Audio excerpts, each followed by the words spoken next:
Hi guys, today we're going to discuss science secondary checkpoint with a past paper code 1113. Our topic today will be biology, and we will discuss about plants. Let's get started. Well, plants can produce its own food with a process called photosynthesis. This is the equation of photosynthesis. Reaction is between carbon dioxide from the air, plus water absorbed by the roots, and then it produces glucose, which is the source of food for plants and other organisms, and also oxygen. It supply oxygen, so it releases oxygen. This is the chemical equation: 6 CO2 for carbon dioxide plus 6 H2O for water produce C6H12O6 for glucose and 6O2 for oxygen. Carbon dioxide diffuses into leaves. This is leaves through stomata, and water is absorbed by root hair cells from the ground. Next, the leaf has green color. It contains chlorophyll, which can trap light energy, in this case it's sunlight, for photosynthesis. That is the source of energy for photosynthesis reaction. Now let's take a look of the structures of leaves in detail. This is the leaf structures. Leaf is an organ. Remember, leaf is an organ, although it's thin and look like it's a layer, but it's an organ. Why? Because it contains different layer. Start from the top part is cuticles, is the waxy layer that prevents the leaf from losing too much water. Next is upper epidermis, is below, is the transparent layer which let the sunlight pass through to the layer below. Now what is the next layer below?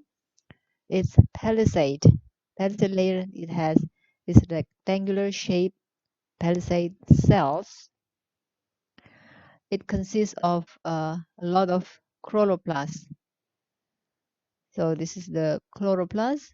We magnify the chloroplast here. This is the chloroplast inside a palisade cells. What do a chloroplast contain? What does a chloroplast contain? Chloroplast contains a green pigment called chlorophyll, which traps light energy for photosynthesis. Now stomata is down there, is the hole, and there is a guard cell here which can close and open. Stomata is tiny holes in the lower epidermis layer for gases exchange.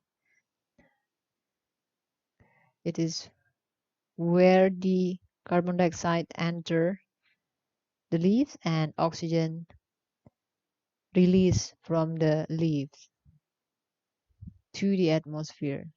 So this is the magnification of leaf structures. Leaf is an organ. Cuticle, upper epidermis, mesophyll consists of palisade and spongy mesophyll. Spongy mesophyll is for gas diffusion, and there's lower epidermis, and beneath is cuticle, and there's stoma. Next part is the roots. Roots anchor plants in the soil and absorb nutrients and water that are needed by the rest of the plant. This is the magnification of the root. It has root hair, which is root hair cells. And root hair cells is a specialized cells that can absorb water. It has greater surface area, so it can absorb more water because of its extension shape. So water from the soil is absorbed into the root hair cells and transported up to the leaf for photosynthesis. In order to transport the water from root to up to the way all the way to the leaf, it needs a transport system.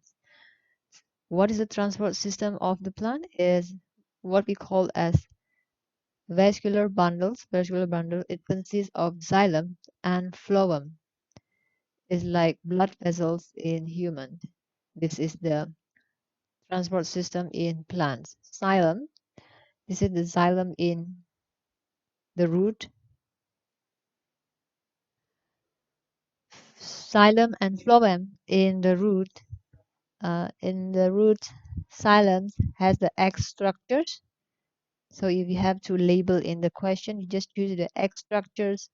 If you're given this kind of diagram, this is the xylem in the root part of the plant, while the phloem is here. Now, this is the structures of xylem and phloem in the stem of a plant. The xylem is the inner bundles and the phloem is the outer part. This is the cross section of a stem. Xylem moves water and mineral ions from the roots to the leaves. See, this is from the roots. The xylem is this part and transport to the stem. This is the xylem and all the way to the leaves. While phloem moves nutrients such as sugars and amino acids from leaves produced by photosynthesis and to the rest of the plants. So from the leaf, it goes through the stem, through this phloem, and also supplied to the root part. This is the phloem. Plants with flower will go through sexual reproduction. So there will be a pollination and fertilization. Now let's take a look at parts of flower. There is male part and there is female part because this is a flower. Plant with flowers will go under sexual reproduction. The female part we call as pistil consists of stigma, style. This is the style and this is the ovary, and inside the ovary there is ovule. So this is the female part. Pistil is the entire female reproductive part. Stigma is where pollen attaches.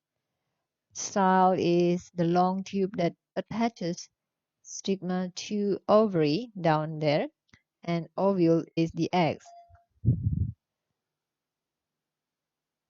While the male part is called stamen. Stamen is the male reproductive part. It consists of anther, which produces pollen in here, and this is the filament, which support the anther. In order to reproduce, plants need to go for pollination. How does pollination happen? Pollination and fertilization, it happens when pollen grain from the male anther land on female stigma of a flower. So this is a stigma. This is the pollen grain. So the pollen grain land on the stigma and it will grow a tube on the stigma as the path for the pollen grain to go and fuse with the ovule. So first, a tube grows out of a pollen grain on the stigma. This is a tube. And then second step, the male gamete, the nucleus, goes down the tube here and it reached the ovule. The third is the male gamete fuses with the female gamete inside an ovule.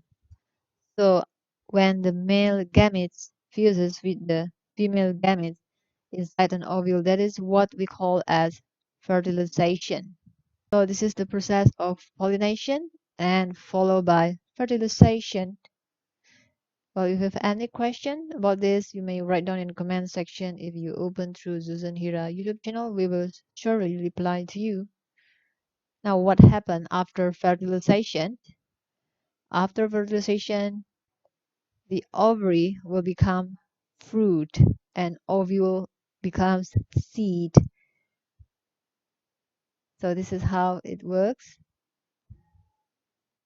This seed, which is inside the fruit, might be eaten by animals, and the animals will drop out the seed after they eat it, and then it will disperse to other places, and in the right condition, it will grow into a new plant, new young plant. Well, that's all today about plants. So guys, today we have discussed science checkpoint, revision notes, biology strength with the topic plants. It's for lower secondary level with the past paper code 1113. Please check links in the description by clicking this button at the right bottom corner. If you open this video through Susan Hira YouTube channel, you will see all other useful links that covers past papers per year per topic and the latest and most update one. Don't forget to ring the bell so you will be the first to be notified when we release our news updates. And like and share to anybody who might need it because it's absolutely free. So today discussion is conducted by Sri with Tuition Online. We cater for all this subject, and please email us if you need soft copy of these revision notes. And we'll see you again in the next video. Bye bye, and we hope that today's discussion will be helpful to you, and may God always bless you.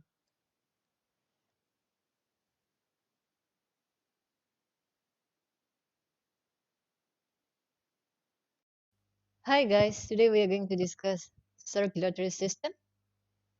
It is part of science secondary checkpoint syllabus. So this is included in the biology strand. So today we are going to discuss one of the topic from biology strand. As we know, science Cambridge checkpoint has 6 strands. One of it is biology. It's about living things and how they interact.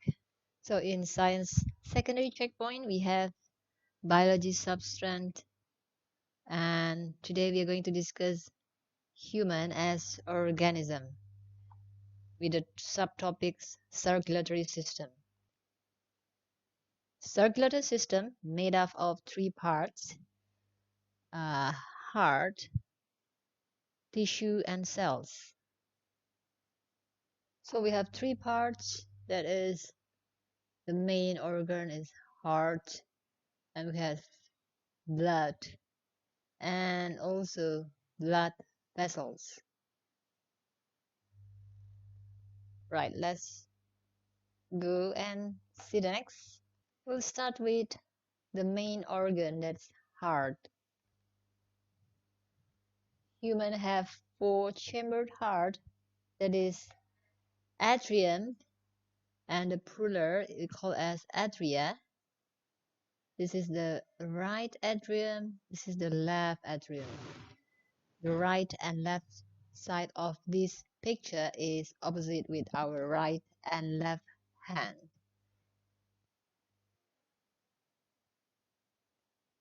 Now, The next is ventricles. Ventricles is, this is right ventricle, which is on our left hand side, and this is left ventricle, which is on our right hand side. So remember, A and V. A is atrium, V is ventricle. Atrium is on the top part, which is this one. Right atrium, left atrium, and from atrium it moved down all the way to the ventricles. So right ventricle, this one, and left ventricle. All right. So the four chambers connected to the main blood vessels that entering and leaving the heart. So we start with the aorta. Aorta is the main artery that carry oxygenated blood. It means blood rich in oxygen, leaving the heart into the whole body. The next is pulmonary artery. Pulmonary artery, as this one is, it carries deoxygenated blood, leaving the heart to the lungs for gases exchange in lungs. So the key word to remember here is for aorta and pulmonary artery, they both carries the blood leaving the heart, away from the heart. But one aorta is carrying oxygenated blood while pulmonary artery carrying deoxygenated blood. So pulmonary artery carry deoxygenated blood to the lungs for gases exchange, while this one carry the blood away, aorta carry blood away to the whole body, because our whole body needs oxygen. This is rich in oxygen, this is less oxygen, rich in carbon dioxide.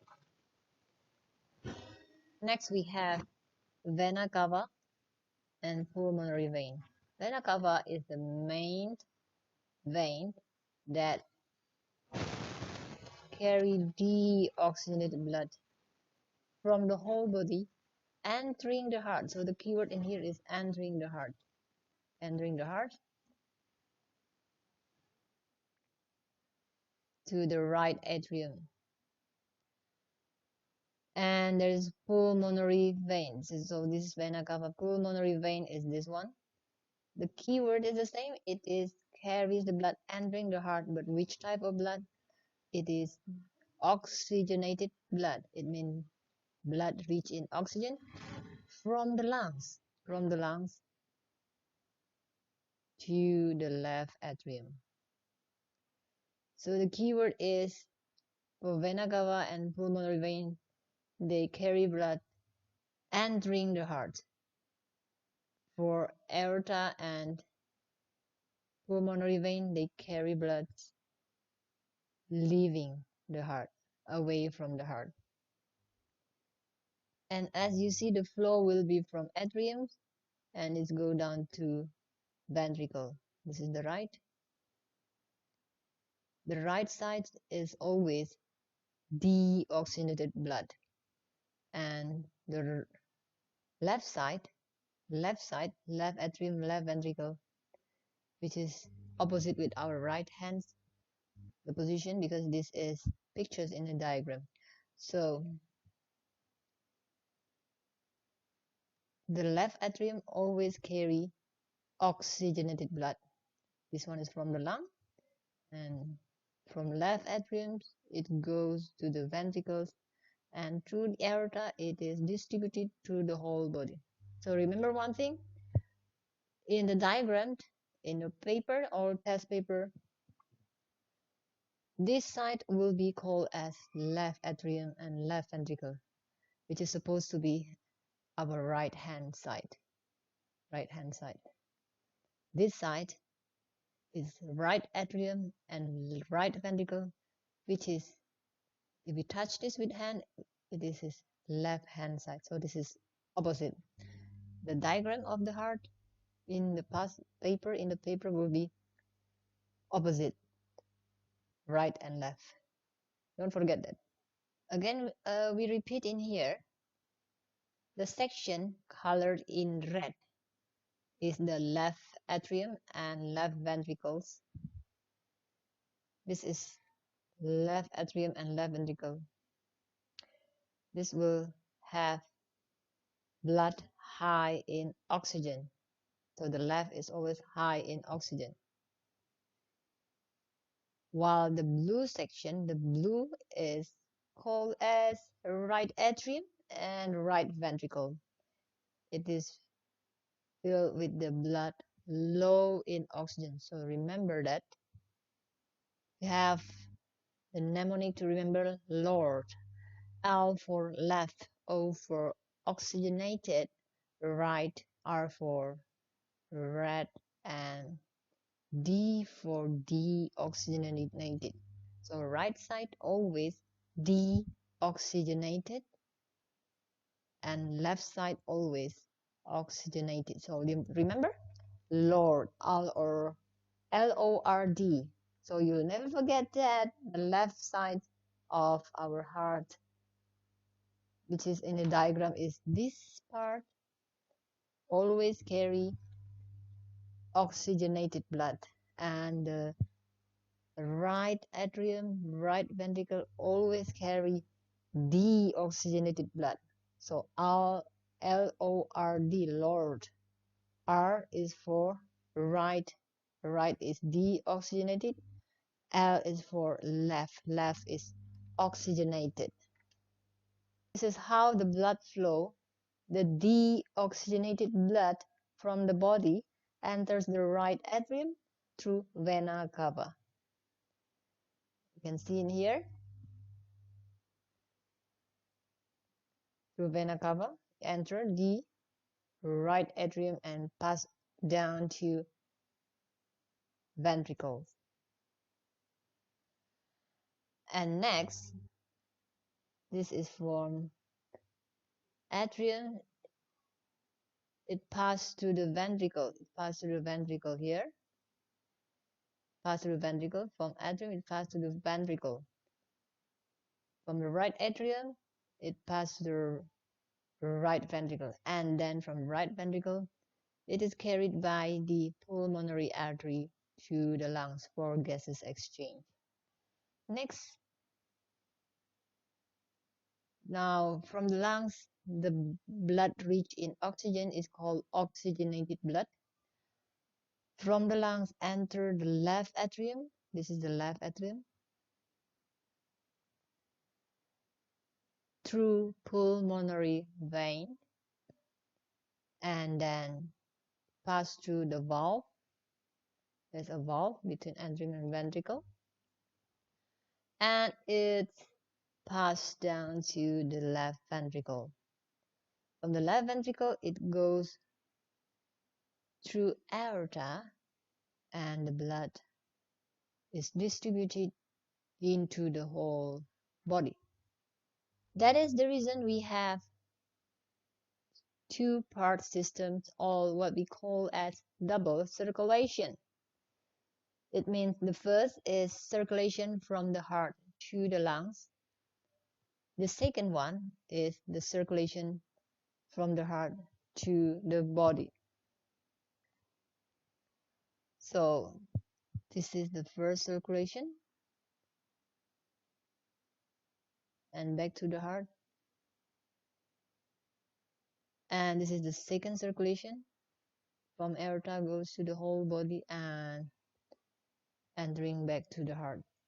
So what is the things to remember? Circulation to the heart, and circulation to the lungs, and circulation to the whole body. In circulation to the lungs, blood gets oxygen from the lungs and brings oxygen-rich blood back to the heart here. So from here, it carries deoxygenated blood, and there is gases exchange. in the lungs, carbon dioxide is released, oxygen is absorbed, and the blood rich in oxygen is distributed back to the heart through pulmonary vein.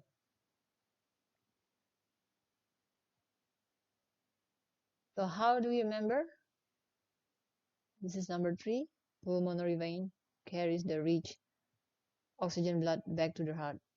Vein has the letter IN. So this IN means into the heart. So all the vein carries blood into the heart, including the main vein, that is vena cava number 1. So vein has IN, it means it carries the blood into the heart.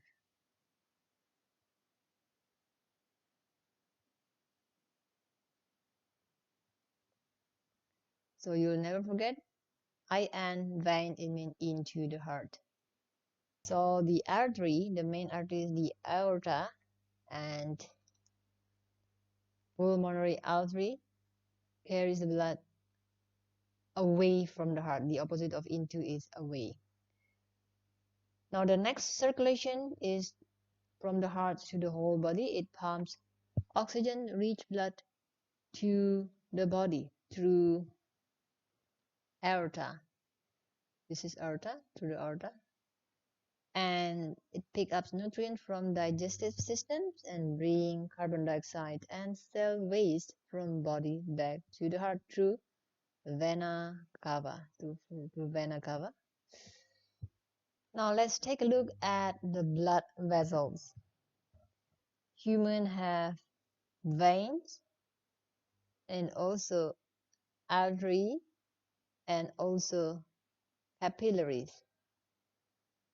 So from the heart, it passes through the main artery, that is aorta, and distributed to the whole body through the artery, and then to the capillaries, through the capillaries.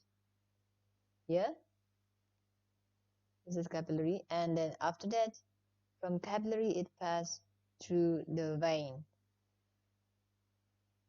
Now, what is vein? It's the blood vessels that carry blood to the heart. It is always deoxygenated apart from the only pulmonary vein that carries blood rich in oxygen. Other than that, the veins always carry deoxygenated blood. It have thin walls, it have larger passageway for blood,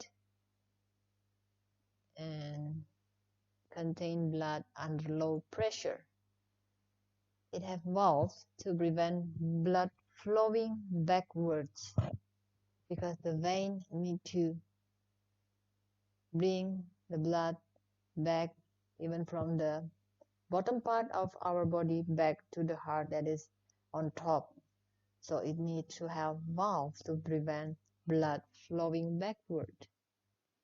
Now arteries here, it carries blood away from the heart always, and always oxygenated blood, except for pulmonary artery, which goes from heart to the lung. Is the only artery that carries deoxygenated blood. It has thick muscular walls, it has small passageway for blood, and it contains blood under high pressure, because from heart, the heart need to pump with higher pressure, so the blood will be able to be distributed to the whole body. Now between the artery and the vein, there is capillaries. The function for capillaries is for exchange between blood and the tissues of oxygen, carbon dioxide, water, food, and waste. Capillary is only one cell thick, and they have very low blood pressure. Now let's take a look at blood. Different type of blood. It is made of different kinds of blood cells floating in a liquid called plasma. Red blood cells transport oxygen. This is red blood cells. It has a disc shape, so it has greater surface area to absorb oxygen. White blood cells destroy invading microorganisms. So white blood cells has big nucleus in here, you can see. So it is fighting the disease. Platelet helps blood to clot. While this is platelet, its function in blood clotting. So when we're bleeding, the blood will stop with the help of platelets. Plasma transports dissolved substance such as sugar. So plasma is liquid. It transports dissolved substance. That's all for today. In our next video, we'll discuss another topic for science, lower secondary Cambridge checkpoint. So today we have discussed science secondary checkpoint revision notes for biology strand with the subtopic human as organism and with the specific topic circulatory system. We'll discuss all other topics in our next video. If you have any suggestion, request, please feel free to write in the comment section if you open this video through SUNTER YouTube channel. We'll surely reply to you. So today's discussion is conducted by Study Teaching Online. We cater for all these past paper and topics. Please subscribe so you'll be first to be notified when we release our newest update and resources. Email us if you need you have any past paper that needs to be solved. We'll see what we can do for you. So today we have discussed science checkpoint revision notes with the strand biology subtopic human circulatory system with a paper code 1113. It is for lower secondary level. Please check links in the description. Click this triangle button under the right bottom corner of this video. If you open through Susan Hira YouTube channel, you will find all other useful links for past paper per years per topic. Don't forget to subscribe and ring the bell, like and share to anybody who might need it. Please feel free to write in the comment section if you have any request, question, idea, or input. So bye-bye for today. See you in the next video. We hope that it will be helpful to you, and God bless you.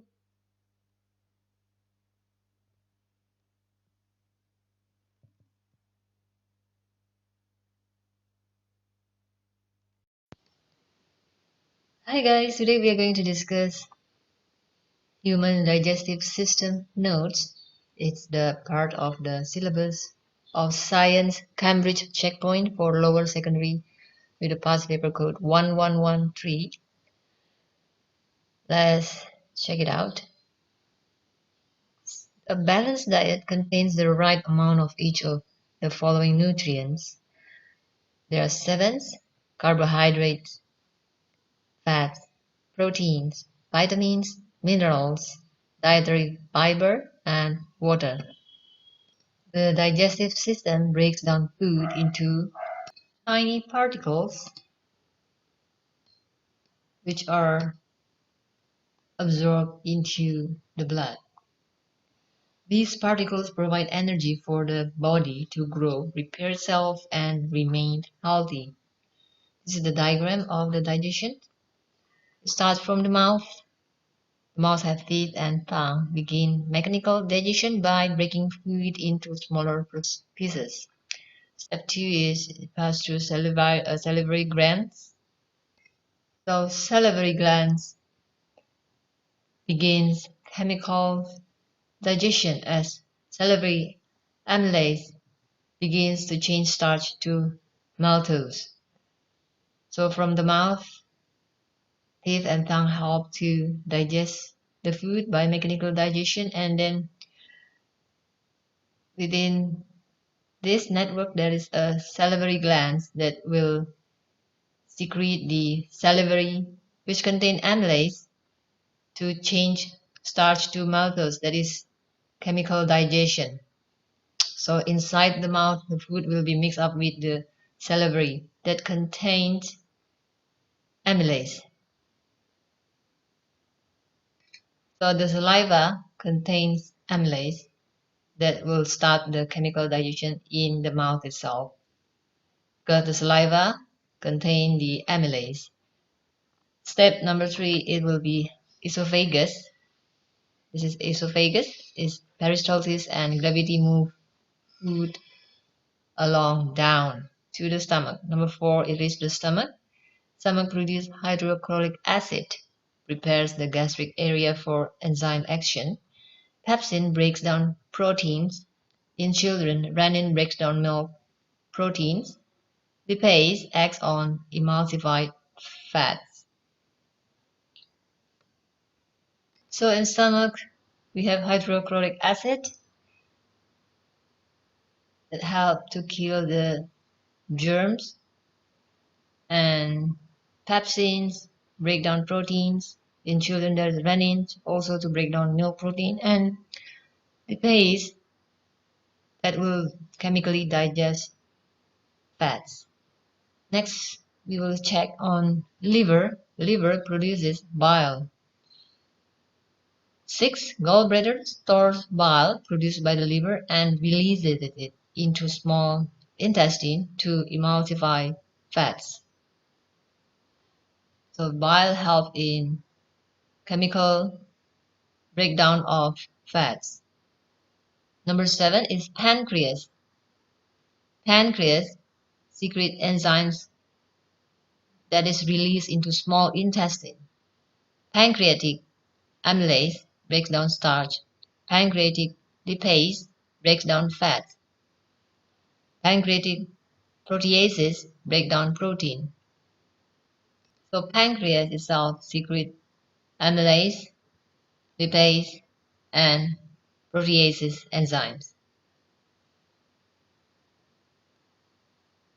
All the enzymes are released into the small intestine for further chemical digestion. Now in small intestine, it itself produces enzymes, prepares foods for absorption. Lactase converts lactose, maltase converts maltose, sucrase converts sucrose to simple sugars, and peptidases reduce proteins to amino acid. Now in number 9, there is large intestine. In here, there's absorption of water and some other nutrients and collects food residue for excretion through the anus. So the main idea of this is chemical digestion involves many enzymes. These are proteins that function as biological catalysts. So our summary will be the large molecule from the food that we eat contains starch, proteins, and fats. We need the enzyme to break them down. Starch will be carbohydrates, that is amylase and maltase. Proteins need proteases, and fats lipases. So starch, with the help of amylase and maltase, will produce glucose. It will break down starch into glucose, a simple sugar. Proteases will break down proteins into amino acid, and lipases will break down fats into glycerol and fatty acid. Well, that's it for today. This is all the large molecule, the enzyme, and the small molecule it produces. Now we want to see the syllabus that we covered today. So today we have covered the science secondary checkpoint with the paper code 1113. We discussed biology strengths with the subtopic humans as organism. In our previous video, we have discussed all other topics as well. It will be compiled, and you can check the links in the description section for others video as well as other past papers per year per topic and other interesting videos. Today we have discussed science checkpoint revision notes with the topic biology, human digestive system for lower secondary level. Please check links in the description. Click this button under the right bottom corner of this video. If you open through Susan Hira YouTube channel, you will find all other past paper, the latest and most updates one, covering all past paper from 2021 for science, English, mathematics, and don't forget to ring the bell and subscribe. You will be the first to be notified when we release our next video. Don't forget to like and share the videos to anybody who might need it because it's absolutely free. So today's discussion about revision notes is conducted by Study with Teaching Online because of all this program. If you have unsolved past paper, you may write down email to us, so we'll try to see what we can do for you to help you cover all these topics. And bye bye, and see you in the next video. We hope that it will be helpful to you, and God bless you.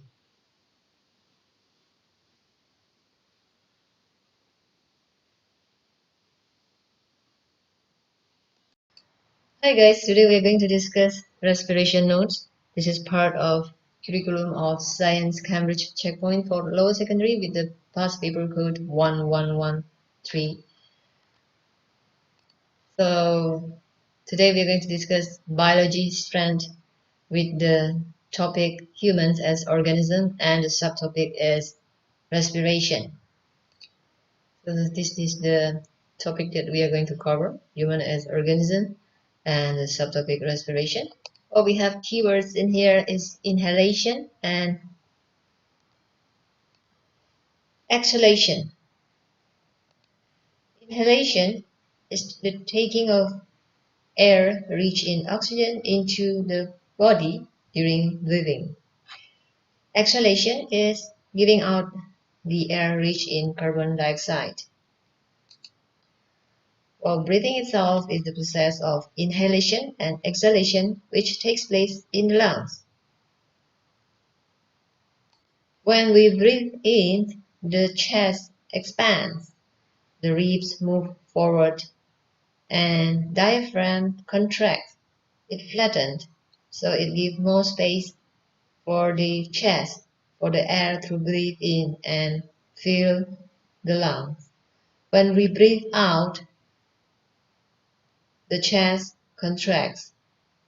The volume of the lung becomes smaller. We can see here, this is bigger volume, this is smaller volume, and the diaphragm relaxes. Then it causes the air inside the lung goes out into the nose and mouth. Respiration is a chemical reaction which occurs in all living cells, releasing energy from glucose. This is the equation for aerobic respiration. Glucose is C6H12O6 plus oxygen O2.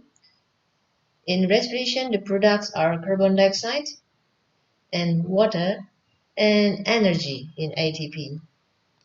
The respiratory system includes trachea, bronchi, lungs, diaphragm, and the muscles between the ribs.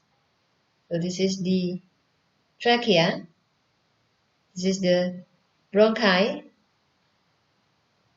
Bronchi is the plural of bronchus. This is right and left. Bronchi. And this is the lungs, left and right lungs. This is our shape of our lungs. And this is the diaphragm. This is the muscle here. And there is muscles between the ribs. Function of the parts of respiratory system. Nose and mouth are entry points. Nose and mouth. And then from here it goes through trachea. Trachea is the major airways to the lungs. This is the major airway to the lungs. And then after that it goes to bronchus. The plural word for bronchus is bronchi. There's left and right branches of trachea that direct the air we breathe in to the left and right lungs. This is the bronchus. Next, this air moves to the alveoli. Alveoli is this shape. There's gases exchange occurs at the alveoli in here, and it takes place by diffusion. The alveoli are surrounded by capillaries here, so oxygen and carbon dioxide diffuse between the air in the alveoli and the blood in the capillaries. Next is intercostal muscles. Intercostal muscle is the muscles here. They contract and relax with the diaphragm when a person breathes. So it will help to increase and decrease the volume of the lungs to help in breathing process. Diaphragm is this, is a dome-shaped muscle that contracts and relaxes with intercostal muscles during breathing. Well, that's all about respiration. So today we have discussed science checkpoint revision notes with the strength biology, and the topic is respiration. This note is for the secondary science checkpoint with the past paper code 1113. Please check links in the description. Click this button under the right bottom corner of this video. If you open through Susan Hira YouTube channel, you will see all other useful links, all other past papers per year per topic, and the most update and newest one. Don't forget to subscribe and ring the bell so you will be the first to be notified when we release our newest update. Like and share to anybody who might need it. So today's discussion is conducted by Study with Tuition Online. We cover for all this subject and this program. Please write down in the comment section if you have any comment, request, advice, or input or question. If you have unsolved past paper, you may send to us and we'll see what we can do for you. And we'll surely reply to you. Bye-bye and God bless you. We hope that today's discussion will be helpful to you. See you in the next video.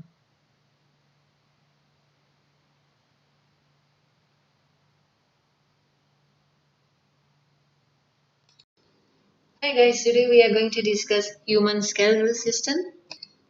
This is a revision notes as part of the syllabus of Science Cambridge Checkpoint for lower secondary with the past paper code 1113. In this video, we're going to discuss still Science Secondary Checkpoint revision notes with the strands biology and with the topic human as organism, and the subtopic is skeletal system in human. The main function of human skeletal system is to support the body, to help the body move, to protect the organs of the body, and to make blood cells. For example, rib cage is to protect heart and lungs. This is the rib cage. And to help the body move is the structures of bones in the leg, and to support the body is to give shape to the body, like our backbone. This part is the backbone from the neck down to here. Now things to remember from this topic is the skulls protect the brain here, and ribcage protects heart and lungs here, and backbone protects the spinal cord in here. There's a spinal cord all the way that transfer the nerve impulse to the brain. If we see from the structures of the upper leg bones and the lower leg bones, it needs to be connected and joined. That's what we call as joint. So a joint is a place where two bones meet. The bones at a fixed joint cannot move, while the bones at a hinge joint or ball and socket joint can move. Cartilage and synovial fluid reduce friction at movable joints. So we divide into two. A joint is a place where two bones meet. Fixed joint, the bones cannot move. Example is fixed joints in the cranium. Let's see the cranium. This is the fixed joint. This is the skull. Between these two parts, there is a fixed joint here. Next will be movable joint. Movable joint is joint which the bones can move. Example, ball and socket joints in the shoulder and hinge joint in the knee. This is an example of ball and socket joint in the shoulder that connect these two bones, and this is the example of hinge joint that connect the upper leg with the lower leg. Bones on the upper part and lower part are connected by hinge joint in here, while on the neck is connected by pivot joint here. As we can see from the diagram, there is a cartilage here at the end of the bone, and there is a synovial fluid. These two help to reduce friction in movable joint, like in the upper and lower leg. Now to move these bones, we need muscles to move the bones, muscles that can contract or relax. Muscles that attach to the skeletal system is called skeletal muscles. Muscles are organs composed of mainly muscle cells. Bundles of muscles forming muscle tissue. Skeletal muscles is joined to bones. Its cells contract to make bones move and joints bend. Muscles are joined to bones by tendons. So this is the pictures of muscles connected to the bone by a tendon. Muscles can only pull, they cannot push. We need a pair of antagonistic muscles which working together, pulling in opposite direction. For example, when we want to bend our elbow, we need a pair of biceps and triceps muscles. This is the example. When we want to bend our elbow, the biceps contract. But so the lower arm will be moved up like this one. So it's contract. The bicep contract. But when we want to lower it back, move it back, the triceps will contract this part. So it's two antagonistic muscles that work together to bend the arm and to lower the arm. Triceps and biceps muscles in the upper arms are the antagonistic muscles. Well, that's all for today. This is our topic for skeletal system. So today we have discussed revision notes for science checkpoint for lower secondary level. With the past paper code is 1113. Our subtopic is human skeletal system, which is biology strand. Check link is in the description. Click this button at the right bottom corner of this video if you open to Susan Hera YouTube channel.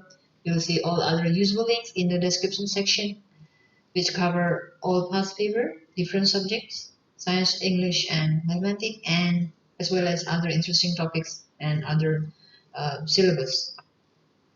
Like and share to anybody who might need it, because this is absolutely free. And you can write down in the comment section if you have any request, question, advice, or tips, and we'll surely reply to you. So today's discussion is conducted by Study Petition Online.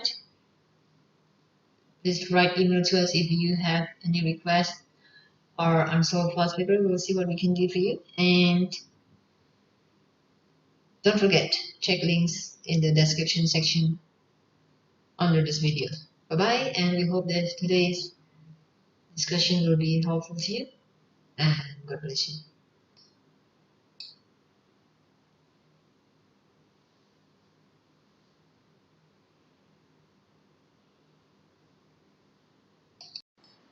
Hi guys, today we are going to discuss reproduction in humans.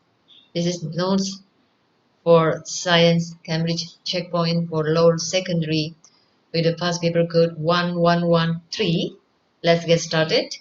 So today's discussion is the summary or revision note for Science Secondary Checkpoint, and this is from Biology Strand with the topic Human as Organism with the subtopic Human Reproduction. Let's get started. Well, humans reproduce through sexual reproduction. The male parent produces male gamete called sperms. The female parent produces female gamete called eggs. So this is the pictures of that. Human egg cells and human sperm cells. Each has 23 chromosomes and 23 chromosomes. This is called haploid, and when they fuse together, they will form fertilized human embryo which has 46 chromosomes. So these two ends come from one set of human egg cells and one set from human sperm cells. They formed 46 chromosomes we call as diploid, while this is each haploid and haploid. During fertilization, the nuclei of sperm and the egg are fused to form a single nucleus, and this fertilized egg is called zygote. So this is the fertilized human embryo or zygote. Now let's take a look of male reproductive system and female reproductive system. It consists of the main thing in here, as we can see from the label. Sperm cells are made in the testis, while this part is the testis, and they travel along the sperm duct. This is the sperm duct into the urethra, this one. Next, female reproductive system. The main part is the egg cells are made in the ovary, left and right, and then they travel along the oviduct here, where they may be fertilized. If the egg is fertilized, the zygote divides to produce an embryo. The embryo travels into uterus, attaches itself into the wall of uterus to develop into fetus. This is the pictures of implantation of embryo to the wall of uterus. While after the egg is fertilized, it will move down into the uterus and attach itself to the wall of uterus to develop into fetus. If an egg cell is not fertilized, it dies, and the thick lining in the uterus breaks down and is lost through menstruation. You can see here. So womb lining of the previous cycle being discharged. Life in the womb. So a fetus is protected and nourished by three key structures. So the embryo that grow into fetus will develop in the womb or uterus. There are three main important that support the life of the fetus, that is placenta. This allows substances to pass between the blood of mother and the fetus. This is the placenta. While next is the umbilical cord. It carries substances between the placenta and the fetus. Next is the amnion. It is a protective sac filled with amniotic fluid. It will protect the baby from the shock. Most fetuses have finished growing and developing about 38 or 39 weeks after fertilization happened and is ready to be born. Well, that's it for today's topic about reproduction for Cambridge checkpoint, lower secondary science. So today we have discussed science checkpoint revision notes with the strand biology and the topic human reproduction. It is for the notes for science lower secondary checkpoint with the past paper code 1113. Please check links in the description. Click this button under the right bottom corner of this video. If you open through Susan Hira YouTube channel, then you'll see a lot of useful links that has past paper per topic per year per subject, the newest and most updates one. Don't forget to ring the bells and subscribe so you will be the first to be notified when we release our new resources. Like and share to anybody who might need it because it's free. And please do write in the comment section if you need some further explanation, question, idea, input, or anything you can write down. We'll surely reply to you. So today's discussion is conducted by Tuition Online. We cater for all these subjects and all this program. And write email to us if you have anything that solve question that need to be solved, and we'll see you again in the next video with another interesting topic. We hope that today's discussion will be helpful to you. Bye bye and God bless you.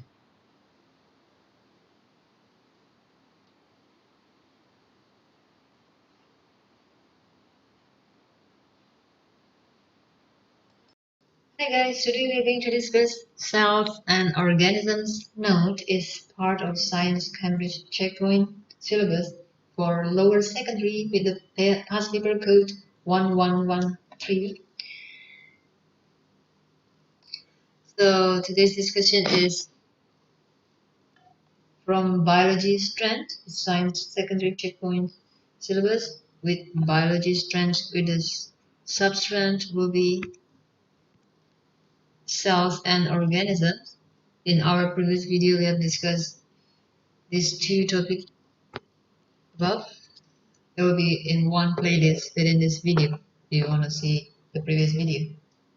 So there are Mrs. Grant, as we have all known, is the characteristic of living cell.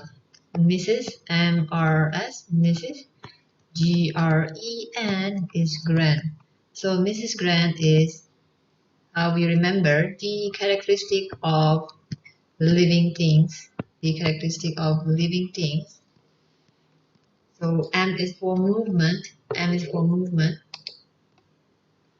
While movement is change in position by the action of muscles in animals and slow growth movements in plants. That is the example. R is for respiration. And respiration is a process by which living cells release energy from organic molecules. S is for sensitivity. Is the ability to detect and respond to changes in the environment, either inside or outside the organism. The example is how we blink our eyes. If there is dust come near to approach our eyes. Well, next is growth. Growth is increase in size and mass. R, the next R is reproduction. is creation of new organisms that are the same species as the parents. Next, E is for excretion.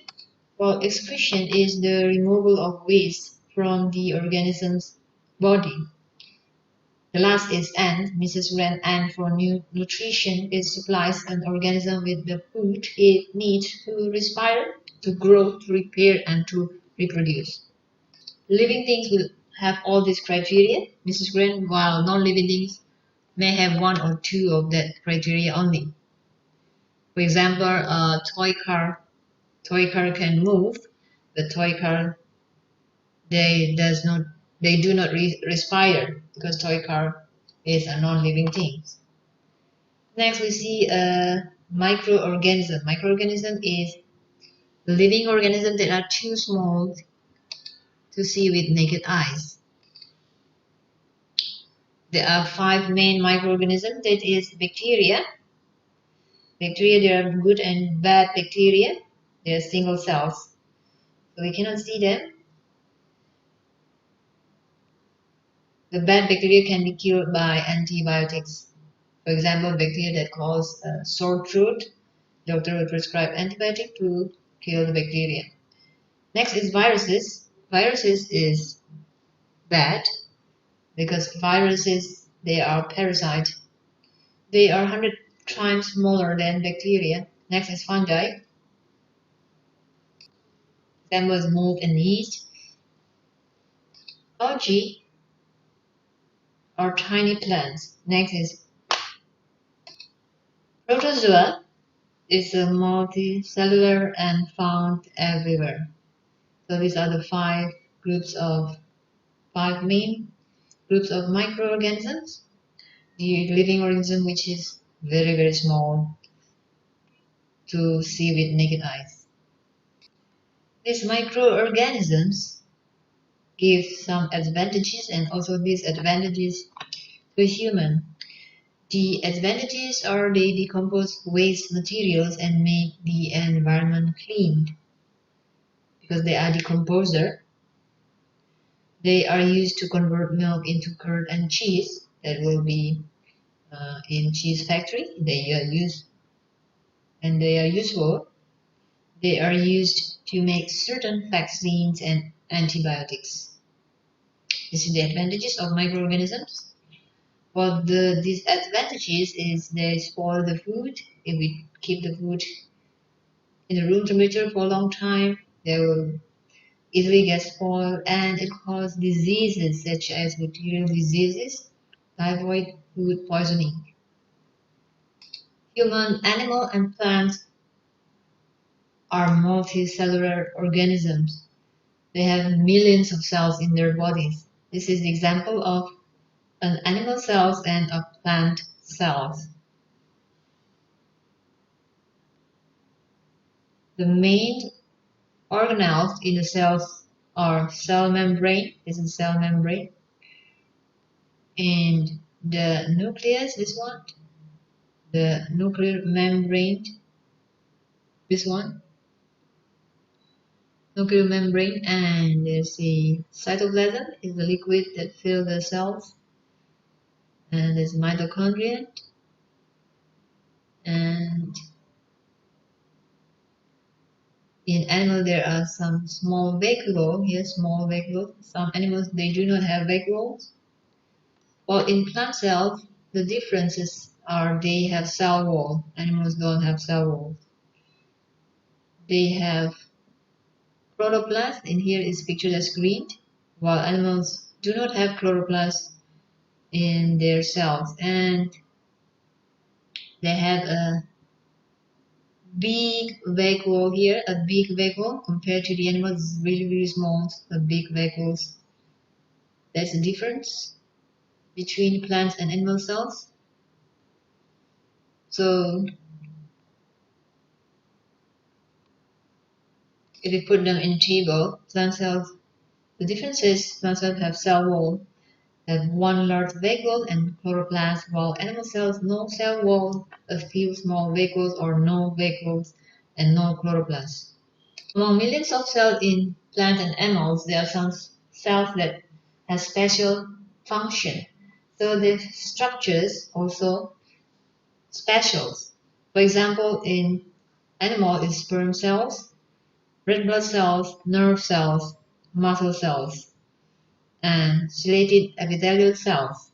Sperm cells, these cells carry half the genetic information. They have tails to swim towards the egg cells. The red blood cells, these cells are adapted to carry oxygen to cells and carbon dioxide away from them. Nerve cells, these cells can be very long, up to 2 meters, to carry messages around body. Muscle cells can contract and relax, can change their length to help us move. Ciliated epithelial cells, these cells are found in tubes leading to the lungs and in the oviduct. The hairs move dirt out of the lungs and help to move eggs along the oviduct. In plants, there is root hair cells and palisade cells. Root hair cells give these cells a bigger surface area to take in water from the soil. Palisade cells, these cells contain chloroplasts to help the plant make food by photosynthesis. In multicellular organisms, there are levels of organization. So all the cells will form tissue, and different tissues will form organs. Different organs will form organ systems, and that will make the organism. For example, this is the cells. Same type of cells will form tissue, and different tissues will form organ. In this example is stomach, and different organ will form organ system. In this example is start from the liver, gallbladder, stomach, small intestine, big intestine, and different organ system will form an individual. Now, what's the definition of tissues? Tissues, groups of similar cells found in all multicellular organisms, example muscle tissue, nerve tissue, epithelial tissue. These are different organs in human: liver, intestine, bladder, kidney, stomach, heart, lungs, thyroid, and brain. Different organs will form organ system, and different organ system will form the human. That's all for today. So this is the revision notes for cells and organisms. So today we have discussed science checkpoint revision notes, biology strands with the topic cells and organisms. It is for preparation for Cambridge secondary checkpoint with the past paper code 1113. And please don't forget to check links in the description. Click this button under the right bottom corner of this video. Click this button and you will see all the links for the other past paper per year and per topic and per subject, and the newest and most updated one, as well as other revision notes and interesting topics. Like and share to anybody who might need it, because this is absolutely free. And don't forget to ring the bell and subscribe, because you'll be the first to be notified if you press this bell button when we release our newest updates. So today's discussion is conducted by Study with Tuition Online. We cater for all this subject and program. Please email us if you have any unsolved past paper, any question. And you can write down also directly in comment section. If you open the video through Susan Hira YouTube channel, we will still reply to you and see what we can do for you. Bye bye, and we hope today's discussion will be helpful to you, and God bless you.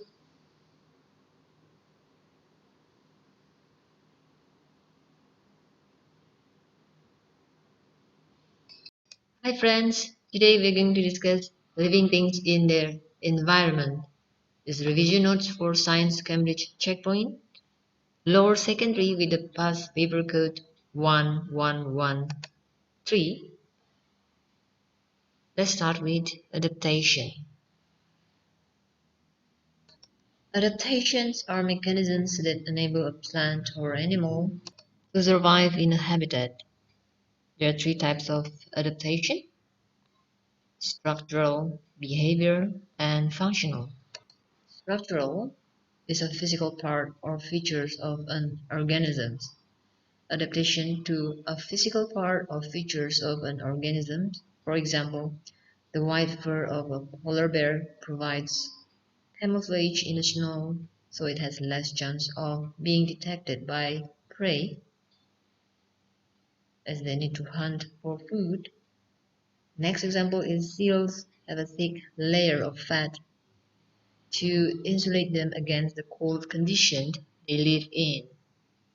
Next is behavioral adaptation is adaptation in the way an organism behaves. Example, cold-blooded reptiles bask in the sun to absorb heat, and rabbits dig burrows in which to live and raise offspring. Next is functional adaptation is a biological processes within the organism.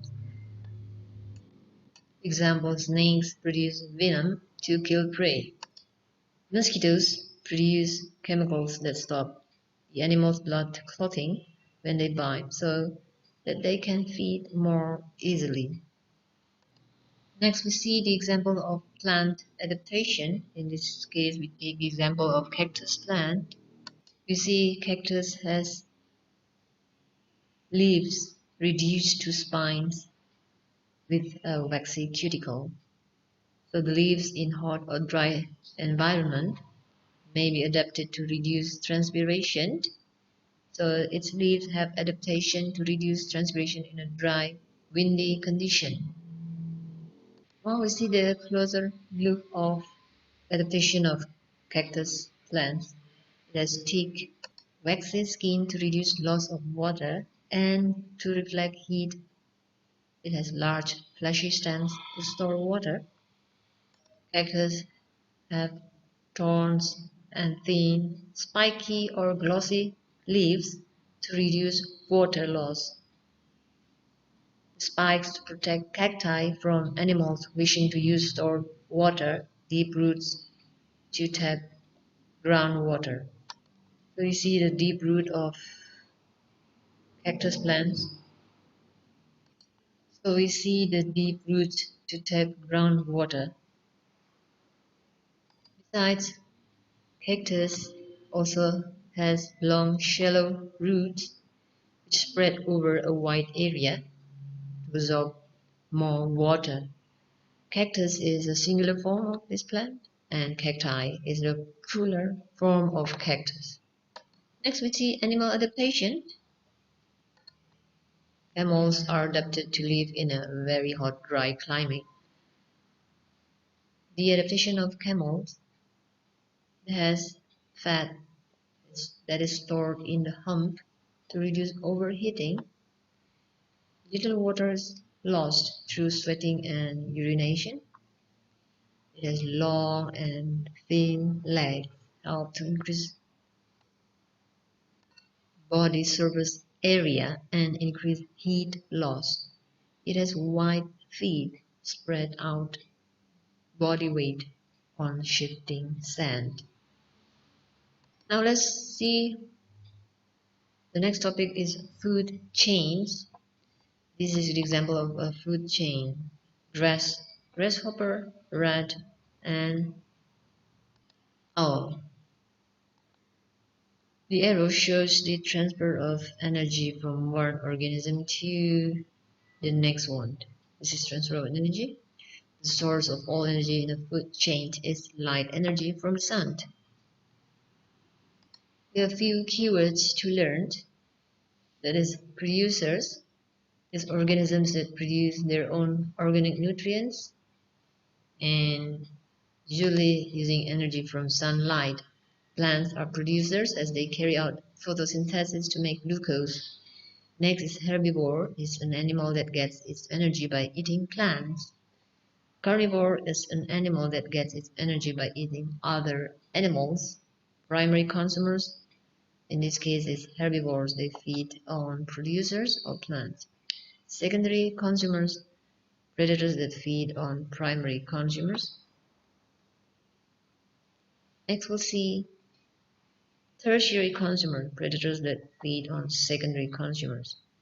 And as decomposer, that is bacteria and fungi that gets their energy from feeding off dead and decaying organisms and undigested waste. such as species, by secreting enzymes to break them down. Or here's the example of that. This is the producer, this is the primary consumer, and then followed by secondary consumer and tertiary consumer and quaternary consumer. And when they all died, they will be digested by the decomposer.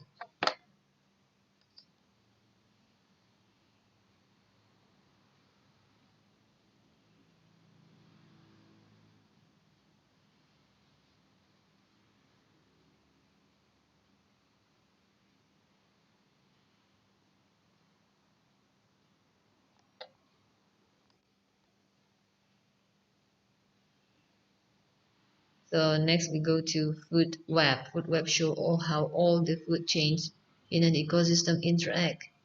You can see this food web. It consists of many food chains. One of it is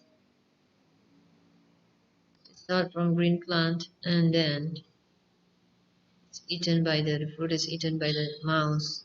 Mouse is hence eaten by the owl. This is one food chain. And the other one will be green plant eaten by the rabbit, rabbit eaten by the jackal, and jackal in hence eaten by the lion. So there are many food chains in a food web. Next, ecology is the study of interaction of living organisms with one another and with their physical environment. Here are some keywords. Population is a group of organisms of the same kind living in the same place. Communities, all the living organisms that live within a habitat. It consists of different population. Habitat is the place where an organism lives. Ecosystem is a community of animals, plants, microorganisms, non-living things, and their shared environment. Predator, an animal that hunts, kills, and eats other animals for food. Prey is the organisms that predators kill for food. All living things within an ecosystem are interdependent, meaning a change in the size of one population affects all other organisms within the ecosystems. The balance of an ecosystem can be disturbed by natural or human factors. Natural, for example, is extreme climate or weather. By human factors, example is pollution or removing organisms from the ecosystem. Now pollution, there are three types of pollution: air pollution, land pollution, and water pollution. Now let's see air pollution. Air pollution mainly comes from the combustion of fossil fuels release. It releases carbon dioxide, sulfur dioxide, and nitrogen oxides. Carbon dioxide contributes to greenhouse effect and thus create global warming, while sulfur dioxide and nitrogen oxides will cause acid rain. Land pollution is discarded rubbish such as plastic that is not recycled will go into a landfill. Much rubbish that is non-biodegradable remains in the environment for hundreds of years. Water pollution. Fertilizers and pesticides used by farmers may be washed off by the rains into rivers, and they cannot be easily removed from the water. Conservation. Fossil fuels are as non-renewable resources. Crude oil, coal, gas are fossil fuels which need millions of years to form and will one day run out. We need to conserve these energy resources by reducing the amount we use and finding other sustainable resources to replace them, such as solar, wind, hydroelectric, and geothermal energy. Next topic is habitat destruction. Habitat destruction caused by three main things, that is clearing land for farming and housing, as human increasing population take up more spaces for their needs. Next is extraction of natural resources such as wood, stone, and metals through deforestation and mining. And the next one is marine pollution, where oil spills from ships. Eutrophication is where fertilizer from farm fields enter waterways, are wastes that pollute the ocean.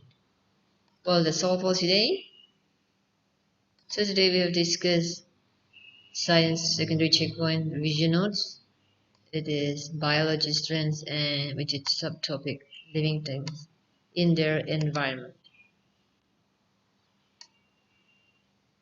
So we have covered this topic, living things and their environment. Next we go to another topic in our next video. So today we have discussed science checkpoint with the past paper code 1113 and its revision notes for biology. The subtopic living things in their environment is for lower secondary level. Please check links in the description. Click this button at the right bottom corner under this video if you open through this is your YouTube channel. Don't miss all the links for useful past papers per subject topic, and here the most and recent one, the most updates past papers, and like and share to anybody who might need it because it is absolutely free. We'll see you in the next video. So today's discussion is conducted by Study with Tuition Online. We cover all the subject and programs, and email us if you have any unsolved past paper. We'll see we can do for you. And don't forget to comment on Student Hira YouTube channel if you have any question, request, useful information, or idea. Bye and God bless you. See you in the next video. We hope that today's discussion will be helpful to you.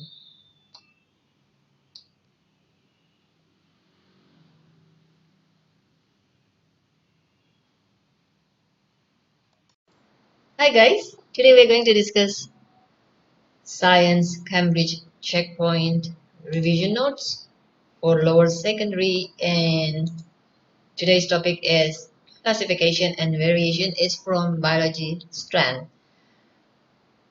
This note is for preparation for TAS Cambridge Checkpoint lower secondary with a past paper code 1113. So today's topic is taken from biology strand. With the substrand of biology is variation and classification. In our previous video, we have covered all these substrand, and today we are going to do variation and classification. Right, let's get started with this topic.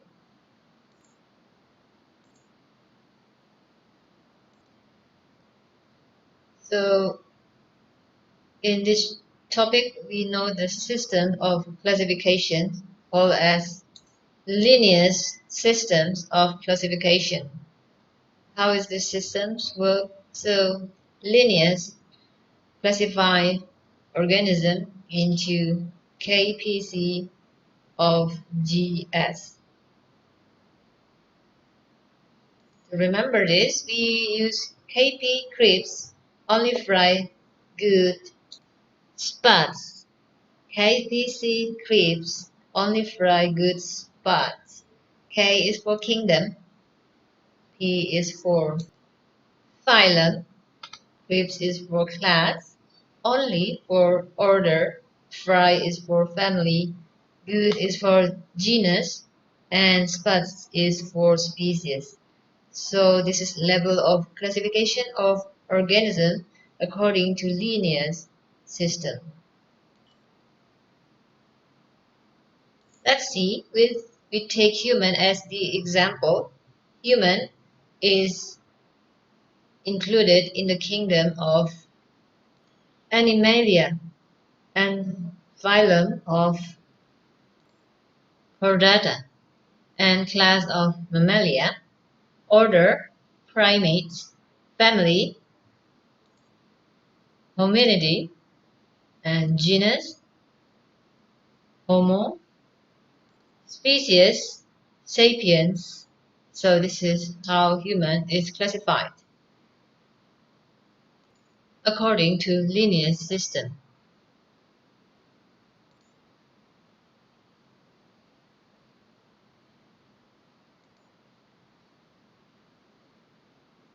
Now we want to learn the definition of species. Species is a group of organisms that can breed with one another to produce fertile offspring. That's how humans become more and more on the surface of this earth. Now we go to animal classification. So we got vertebrate classes.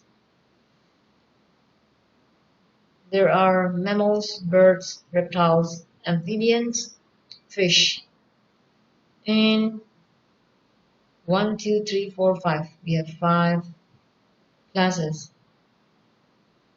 One more time. Mammals, birds, reptiles, amphibians, and fish. Let's take a look at them one by one. So all are vertebrates. It means organism with the backbone. Mammals are animals that have hair, are warm-blooded, and drink milk when they are babies. While birds are warm-blooded, have wings and feathers, a beak, and their babies hatch from eggs. Reptiles have scales like crocodile and snake, breathe air, are cold-blooded, and usually lay eggs on land. These are the examples of reptiles.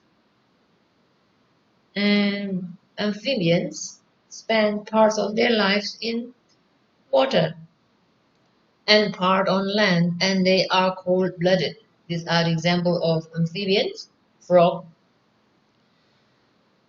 and the two others. Fish. Fish live in water, have gills to breathe, scales and fins, and on their bodies, and are cold-blooded. So these are all the 5 classes of vertebrate. Now we move to invertebrate. Invertebrates is animal without backbone. So invertebrates again is grouped into 6. There is annelid, arthropod, cnidaria, echinoderm, mollusks, and porifera. Annelids also is called as worms. You can see the example. Annelids is worms.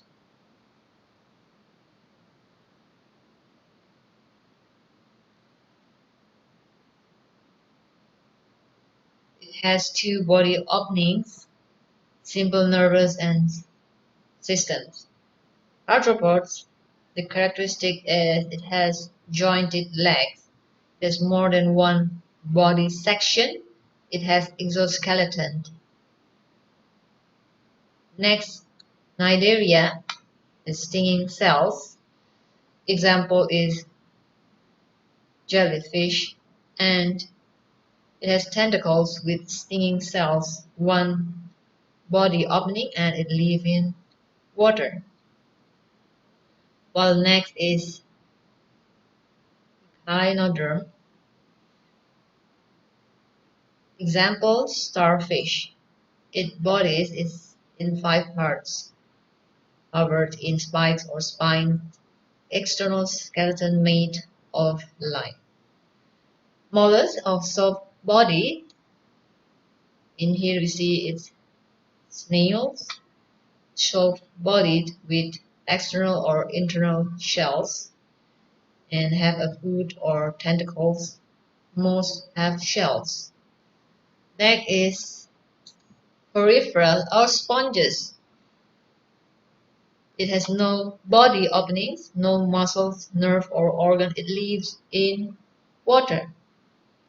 So these are all the invertebrates. All the invertebrates. Now, arthropods again is divided into 4 subgroups of arthropod. Let's take a look. So arthropod is arachnids, crustaceans, insects, and myriapods. This is the subgroup of arthropod. Arachnids, in here you can see a spider. It has 8 legs, 2 body parts, head and thorax, and no antenna. And example is spider or scorpion. Next is crustaceans. Crustaceans, mostly sea creatures. It has many legs and 2 sets of antennae. And example crab, lobster. Next is insects. It has wings, 6 legs, 3 body parts, 1 pair of antennae. Example is bee, ladybird. Myriapods, it has many legs. You can see and body segment. It has many body segments. Example is centipede and millipede. So these are 4 subgroup of arthropods. 4 subgroup of arthropods. Next, we go to plants classification. Plants is divided into plants that don't make seeds and make seeds. So we see it in here, plant that don't make seeds has no true roots, stems or leaves, and also some has roots, stems and leaves. The example of these is ferns. This is ferns pictures, and one that has no true roots, stems, leaf. It again divided into partly has no root, stems or leaf structures is algae. Here this is the pictures of algae, and has some root, stems or leaf structures. This will be mosses. And here are the plants that makes seeds. Some has flowers and some has no flowers. Example of plants that make seeds but have no flowers, it's called gymnosperm. It's conifers. The one that has flowers is called angiosperms. Examples, many flowers, plant like sunflower. So these are the classification of plants. Now we are learning variations in living organism. Variation in living organism. Variations is the differences between individuals of same species caused by genetic and environmental factors. So we have 2 factors, genetic and environmental factors. So these are the variation in living organisms. Some variation is passed on from parents to offspring via genes during reproduction. This is inherited variation. Inherited variation. Some variation is the result of differences in the surroundings or environmental factors or what an individual does. These are called environmental variation. Now variation is divided into 2 types, that is continuous and discontinuous variation. Properties of continuous variation, it has no distinct categories, no limit on the value, tends to be quantitative. While example of continuous variation is height, you can see height, weight, heart rate, finger length, and leaf length. This continuous variation, the properties, it has distinct categories, it has no in-between categories, it tends to be qualitative. Example, tongue, rolling, fingerprints, eye color, blood groups. And this is, here the example is lobed ears and lobeless ear is also discontinuous variation.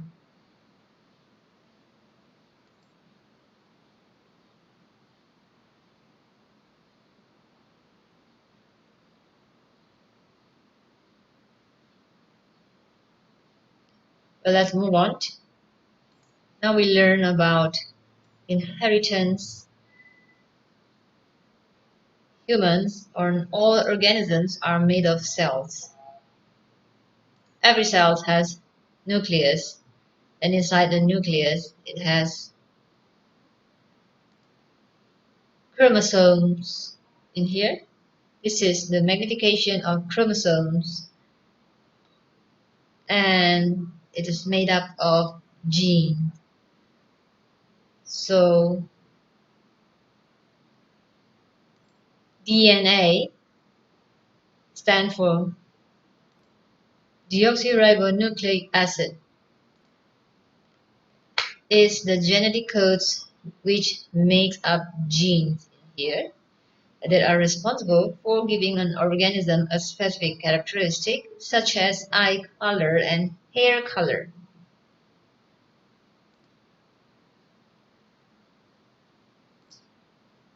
DNA, deoxyribonucleic acid, carries genetic information or genetic code. It passes on from parents to their offspring during fertilization. Organisms may produce new varieties from two different processes. One is natural selection and the other one is selective breeding. Natural selection is a process by which organisms that are best suited to their environment survive and reproduce most successfully, while selective breeding is a method of breeding that allows only those organisms with desired characteristics to produce the next generation. For natural selections, the process of selection is by nature, and for selective breeding, the process of selection is by humans. Example of natural selection is giraffe with long neck. If the trees in their habitats were tall, giraffes with slightly longer necks had an advantage over their shorter necked fellows, and the longer necked giraffe reproduced more. And so in the next generation, over generations, longer necked giraffes were more common, and over many generations this process produced giraffes as they are today, with long neck.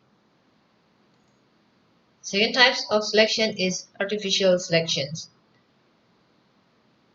Artificial selection is the process of selection conducted under human direction, for example by allowing only like individuals to breed.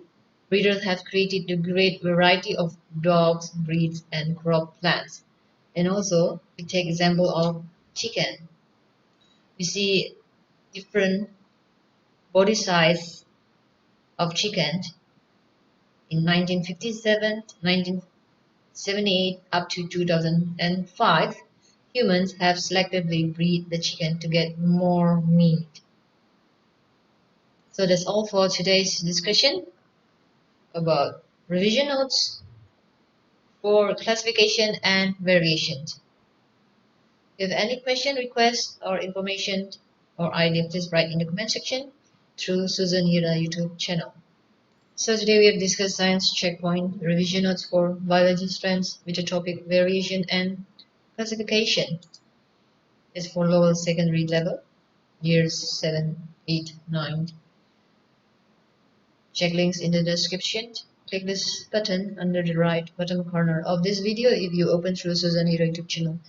You'll see all other useful links that leads you to past paper per topic per year, the latest and most updates.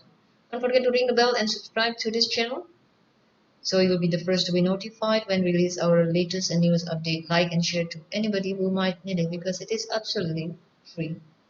So today's discussion is conducted by Study with Tuition Online. We cater for all this subject and this whole program. Hi, VSAT, IGCSE, and please write email to us if you're interested to join our online tuition.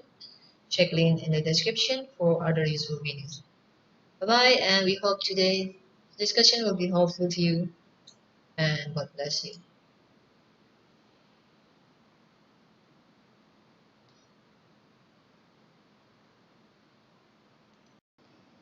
Hi guys, today we are going to discuss states of matter is chemistry, notes for science, Cambridge secondary checkpoint, and with a past paper code 1113. This is part of the science secondary checkpoint syllabus. It is strength chemistry. So this is the strength chemistry, and our subtopic is states of matter. All substances are made up of matter. Matter refers to anything that occupies space and has mass. Three main states of matter is solid, liquid, and gas. Well, solid have a definite or fixed shape, is rigid. They maintain their shape and have the strong attraction between particles. They have fixed volume and they are difficult to compress as particles are held tightly together. While for liquid, you can see the difference in the diagram. They do not have a fixed or definite shape. They are not rigid.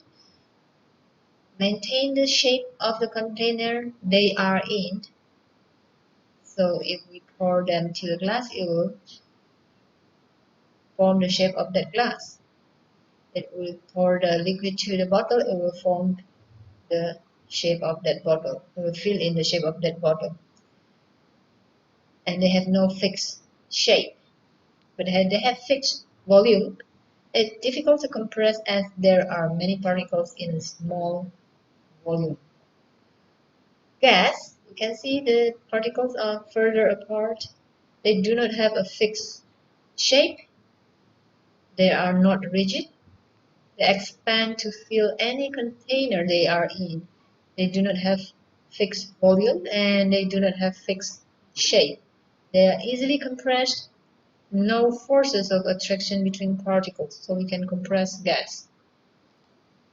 These are phase changes of matter.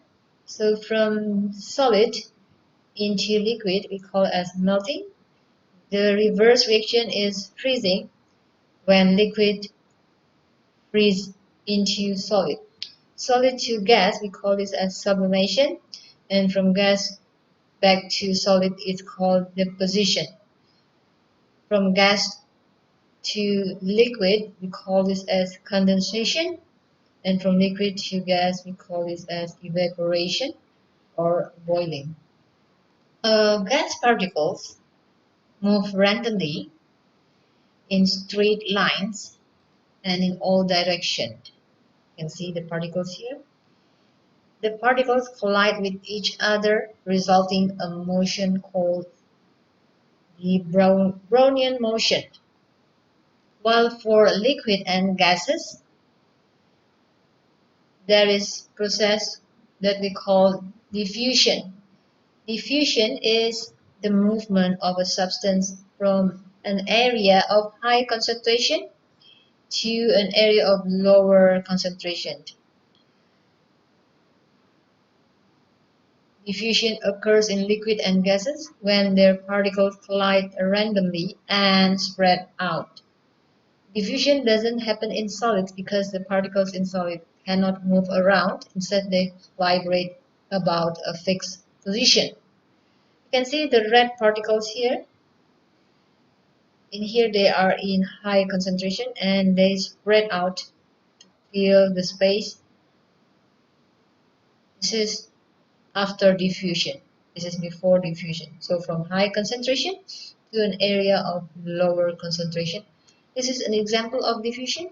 A drop of ink diffuses throughout the water here and eventually the water becomes colored.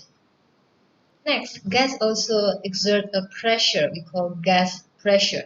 Pressure is caused by the particles of a gas hitting the sides of its container, keeping it expanded. You can see the example of this balloon. This is after the balloon is blown. The air fills the balloon and create pressure on the wall of the balloon. Pressure depends on two factors, the temperatures and the quantity of particles. As we see in here, when the balloon is put on the ice, it's smaller size, but when it's put on warm water, it will expand. So it shows that if temperature is lower, the pressure is low, and when the temperature is higher, the pressure is also higher. And quantity of particle, we see the unblown balloon here, the particles of air is less, so less pressure, the balloon is not expanding. But in this balloon, after it is blown by some air, the air particles hit the sides of the balloon and create pressure, and the volume of balloon expands. So more particles will create more pressure. Higher temperature will create higher pressure. That's all for today. Our revision note for states of matter. So today we will discuss the revision notes for science checkpoint for secondary level. The strand is chemistry with the subtopic is states of matter. Check link in the description. Click this button under the right bottom corner of this video if you open through Susan Hira YouTube channel. Don't miss this link. The description section, it has so many useful links that cover all the past paper per year per topic, the newest and most update one. Don't forget to ring the bell and subscribe to Susan Hira channels. Then you will be the first to be notified when we release our newest update. Like and share to anybody who might need it because it's absolutely free. So today's discussion is conducted by Celebritation Online. We cater for all this subject and topic, and this all the syllabus.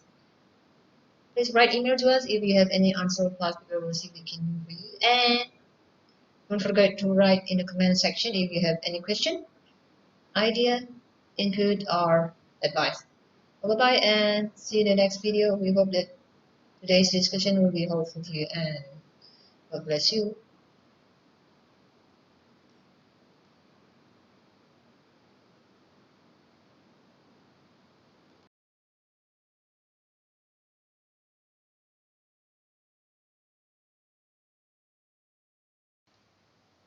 Hi guys, today we are going to discuss material properties. It's chemistry revision notes for science secondary checkpoint with a past paper code 1113. Let's get started with atoms. Atom is made of three particles, electron, proton, and neutron. Electron has negative charge and proton has positive charge, while neutron is neutral. You can see the center of the atom is called nucleus, and the nucleus of an atom contains the whole mass of an atom.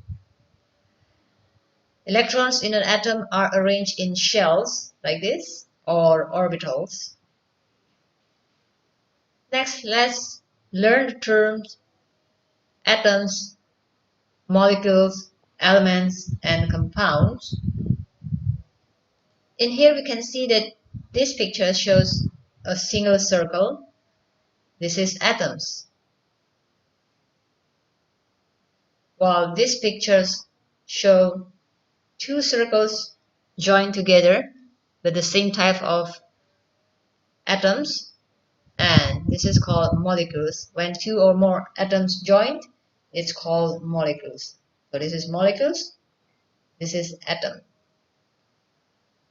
Now what is the difference between elements and compounds? Elements consist of the same kind of atoms. This is same kind of atom and this is a single atom. This is diatomic molecules. Diatomics mean in one molecule there are two atoms joined together, but this is the same type of atoms, so we call this as elements. This is elements as single atom, this is elements as diatomic molecules. While compound, you can see that the pictures in here has different color, red and blue. It means it consists of different types of atoms and joined chemically to form compounds. So that's the difference. This is elements, this is compounds. This is atoms, and this is molecules. What about mixtures? You can see this is elements, this is compound. This all are molecules. This is elements, this is compound. And mixed together, but not chemically bonded. So they can be separated physically.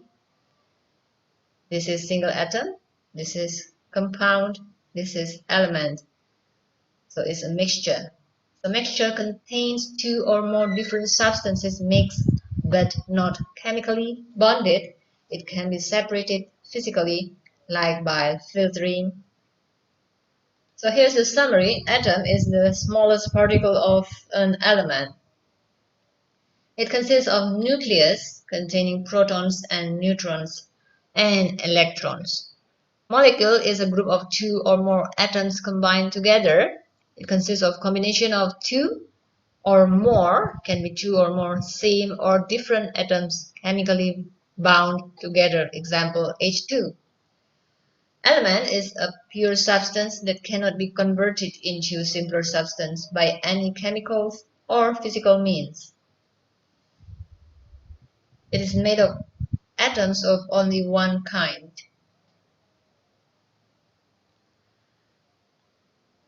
Now the diagram is showing an atom and an element. This is atom and also element.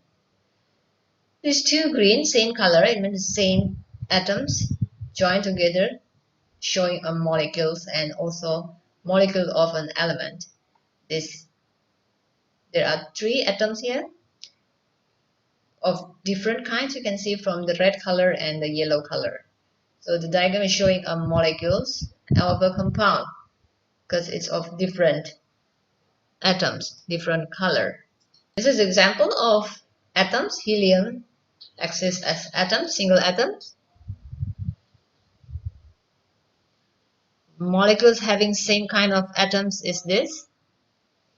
This is molecule of hydrogen, H and H, molecules of oxygen, O and O, molecules of chlorine, Cl and Cl.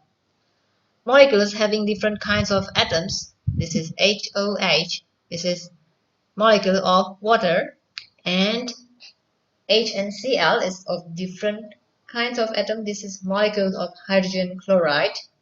Next we learn the terms compounds and formula.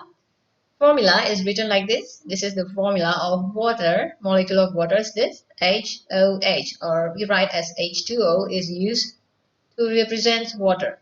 The formula H2O shows that water is made from two atoms of hydrogen, H and H, bonded to one atom of oxygen. All atoms or elements is arranged displayed in the periodic table in chemistry. So this is how the periodic table like. The one that in blue, or the element in blue, is metals, and there are here in a green box. In the green box is metalloids, while in the purple box, this one, they are elements, non-metals elements that are solids. Yellow box is also non-metals element. They exist in gaseous state. While the red box here, showing that, like for this one, Hg is the chemical name for mercury. Mercury is the things that we use in the thermometer, the liquid. It's liquid at room temperature, and also bromine. The main idea is on the left side to the middle side, they are all metals, included this one. And on the right side is non-metal. And this is the transition, which we call as metalloids. This is how we read For example, helium 4, 4 is the mass number, 2 is the atomic number, and this is the symbol. Helium has the symbol He. This is the name, and this is the state at room temperature. Now, one column, one vertical column like this is grouped as group 1, or we call this as alkali metals. Group 1 is alkali metals. Group 2 is alkali earth metals, the whole column. The next is group 3. In here, we go to here. Group 4 and group 5. This is group 6. This is group 7. And the last is group 8, or sometimes it's called as group 0. The middle is transition metal. The reason we group them as group 1, group 2, group 3, group 4, group 5, group 6, group 7 is because they have valence electrons in each group. In here is 1, that's why we call it as group 1. In group 2 they have 2 valence electrons. In group 3 they have 3 valence electrons. The same apply to group 4, 5, 6, 7, and group 8 has 8 valence electrons. How do we display the electrons in group 1? Let's see. For example, we take lithium, sodium, and K is potassium. This is the electron arrangement in atom. Lithium is potassium, K, and sodium is in group 1, and we have learned that they have 1 electron in its outer shell. 1 electron in its outer shell. This one is 1. Lithium has atomic number 3. So this is 2 in the first shell and 1 in the outer shell. The same applies for sodium. It also has 1 electron in its outer shell, and also potassium. That's why they are grouped as group 1. So valence electrons is electrons in the outer shell of each atom. So in group 1, the valence electron is 1, 1, 1 for all elements in group 1. These are the first 20 elements this we learned. Start from atomic number 1, 2, 3 until 10 and 20. So each has the symbol and the name. If we see carefully, it starts with capital O, and most has 1 letter, maximum 2 letters. The first letter is capital, the second letter is small letters, and it is connected to its name. H is from the first letter of hydrogen, while He is from the first 2 letters of the helium. Li is the first 2 letters of lithium. Beryllium is for Be. B is the first letter of boron. C is the first letter of carbon. N is the first letter of nitrogen. O is the first letter of oxygen, and so on. The one that is different is Na, is the symbol for sodium. That we have to remember this. And K is the symbol for potassium. These are the first 20 elements from He going. Next is atomic number 3 lithium, 4 beryllium, 5, 6, 7, 8, 9, and neon is 10. Go to sodium 11, magnesium 12, aluminum 13, 14, 15, 16, 17, 18, and 19 and 20. Now let's see the properties of metals and non-metals. Metals and non-metals, the appearance, metals shiny, non-metals dull. State at room temperature, metals solid except mercury, which is a liquid that we use in a thermometer. And non-metals, about half are solid, about half are gases, and bromine is liquid.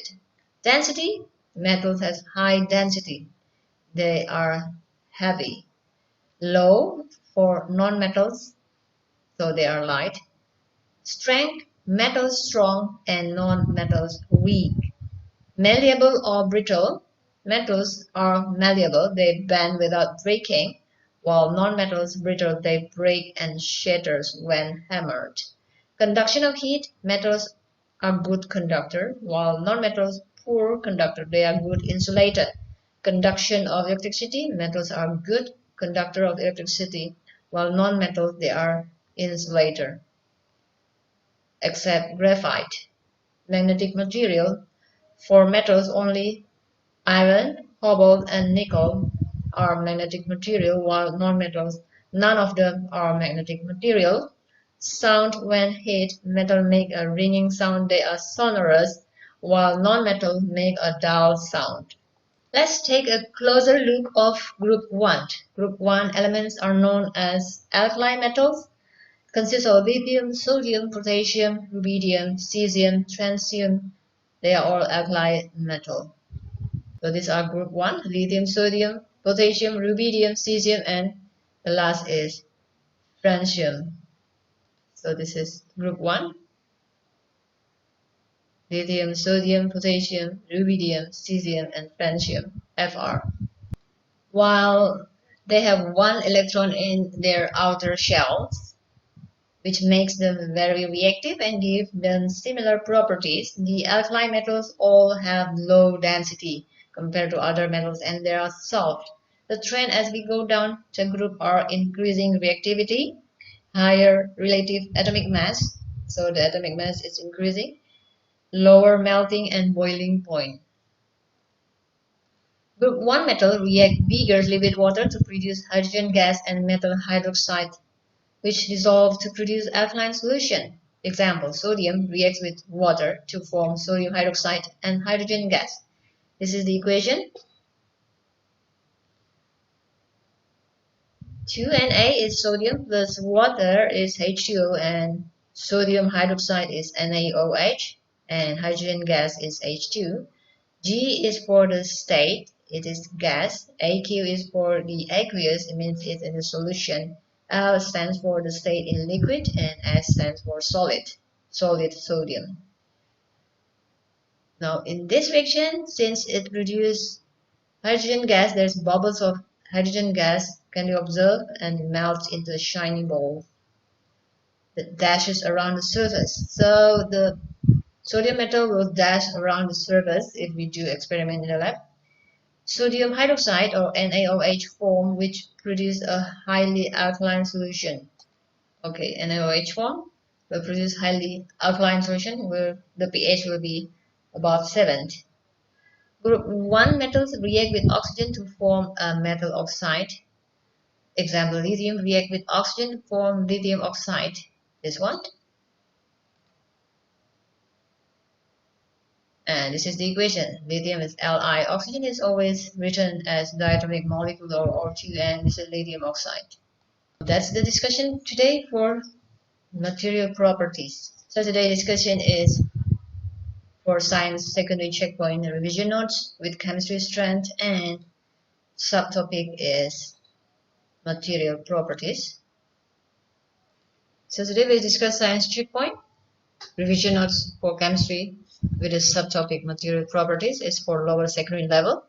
Please do check links in the description. Click this button at the right bottom corner of this video. You'll find all other useful links for past paper, per year, per topic, and the most update one, of course. And don't forget to ring the bell so you will be the first to be notified when we release our newest and latest updates. Subscribe and please write down in the comment section if you have any request, question, idea, or input. Like and share to anybody who might need it because this is absolutely free. So today's discussion is conducted by Study with Tuition Online. We cater for all this program. Please write down in the comment section if you need anything. Let us know or email us if you have unsolved past paper. We'll see what we can do for you. Bye bye. See you in the next video. We hope that today's discussion will be useful to you and will be helpful to you. Bye bye and God bless you.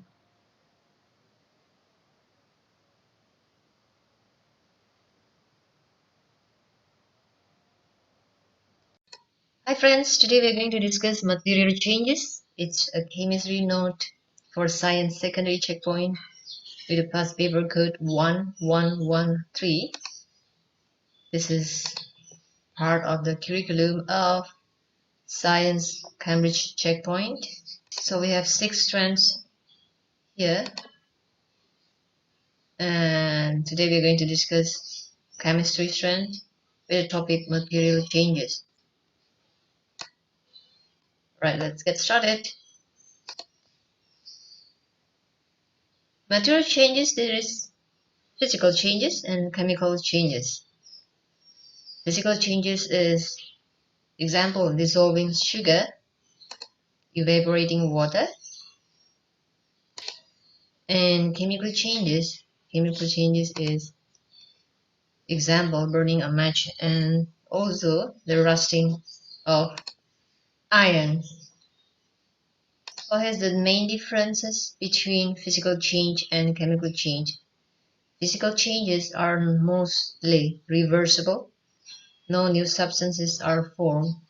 The substance retains its chemical properties. While in here, this is reversible. Dissolving sugar and evaporating water become steam. The steam can be reversed back into liquid water. Now, chemical change are not reversible. One or more new substances are formed. The new substances formed have different properties from the original substance. That is the main idea. So like rusting of iron, we cannot reverse this process back and a new substance is formed in this chemical reaction. Alright, next. Our topic is about acid and alkali. Acid and alkali, we can measure the acidity with the pH scale. Now pH scale below 7 is acidic, above 7 up to 14 is base or alkaline, and in 7 around 7 is neutral. For example of the material with its pH, for pH 0 is the battery acid, which is very acidic in here. Number 1, pH 1 is our stomach acid, the acid inside the stomach. For pH 2 is lemon juice that we have as juice, and pH 3 is wine. pH around 4 is bananas. pH around 5 is black coffee. Around 6 is milk. And pH 7 is pure water. So pure water is neutral. pH 8 is blood. pH 9 is egg white. pH 10 is household bleach. pH 11 is household ammonia. pH 12 is hair removal. pH 12. pH 13 is oven cleaner. And pH 14 is drain cleaner. That is the example of materials in our daily life with its pH. From the neutral position, as we move to the left, the acidity is increasing, and from neutral position, if we move towards the right side, the alkali is increasing. What is definition of acid? An acid is a substance that has a pH lower than 7, while an alkali is a soluble substance with a pH higher than 7. There are two methods for testing pH: using a pH meter or using an indicator. This is the example of a pH meter. We just put the probe into the solution and we get the reading of the pH. While using indicator, they are litmus paper, and this is the example of a universal indicator. We just have to dip the paper into the solution and we compare the color in here to identify which pH is the solution. Well, Universal indicator is a special indicator because it turns into a different color at many different pH values. The color of universal indicator at different pH values is shown further below. Now, pH meter gives a numerical value of the pH. This is the color that will show up in the universal indicator. Very red is very acidic, and it's getting lighter into orange, yellow, and then change to green, and then here neutral, and then from greenish blue it started to go to darker blue and purple. Next, reaction between an acid and base, they will form a neutral substance. Now this is acidic with pH smaller than 7. Example, HCl is hydrochloric acid. We react with alkaline with pH greater than 7. In this, use the example of NaOH is sodium hydroxide. It will produce neutral solution with pH equals 7, and the product is NaCl, which is salt and water. Right, so this is the equation reaction. Acid plus alkali will produce salt and water. HCl plus NaOH will produce NaCl plus H2O. Another chemical reactions with acid. Metal plus acid will produce salt and hydrogen. Metal carbonate plus acid will produce salt, carbon dioxide, and water. Here's the example. Metal plus acid will produce salt and hydrogen. And here we take metal, calcium, with the acid is hydrochloric acid to produce calcium chloride and hydrogen. You can see from here in the test tube, the metal used is magnesium, so you write as Mg, and plus dilute acid. In here we use the example of hydrochloric acid, the same, and it produces magnesium chloride, and bubbles of gas rising through the surface is hydrogen. So the metal can be any metal, calcium, magnesium, or other metal. Next reaction between carbonate and acid will produce salt, carbon dioxide, and water. So here it is. So we take carbonate, in here is copper carbonate plus acid. We use example of sulfuric acid, H2SO4, and salt. Produce salt to copper sulfate. So how to obtain the salt is easy.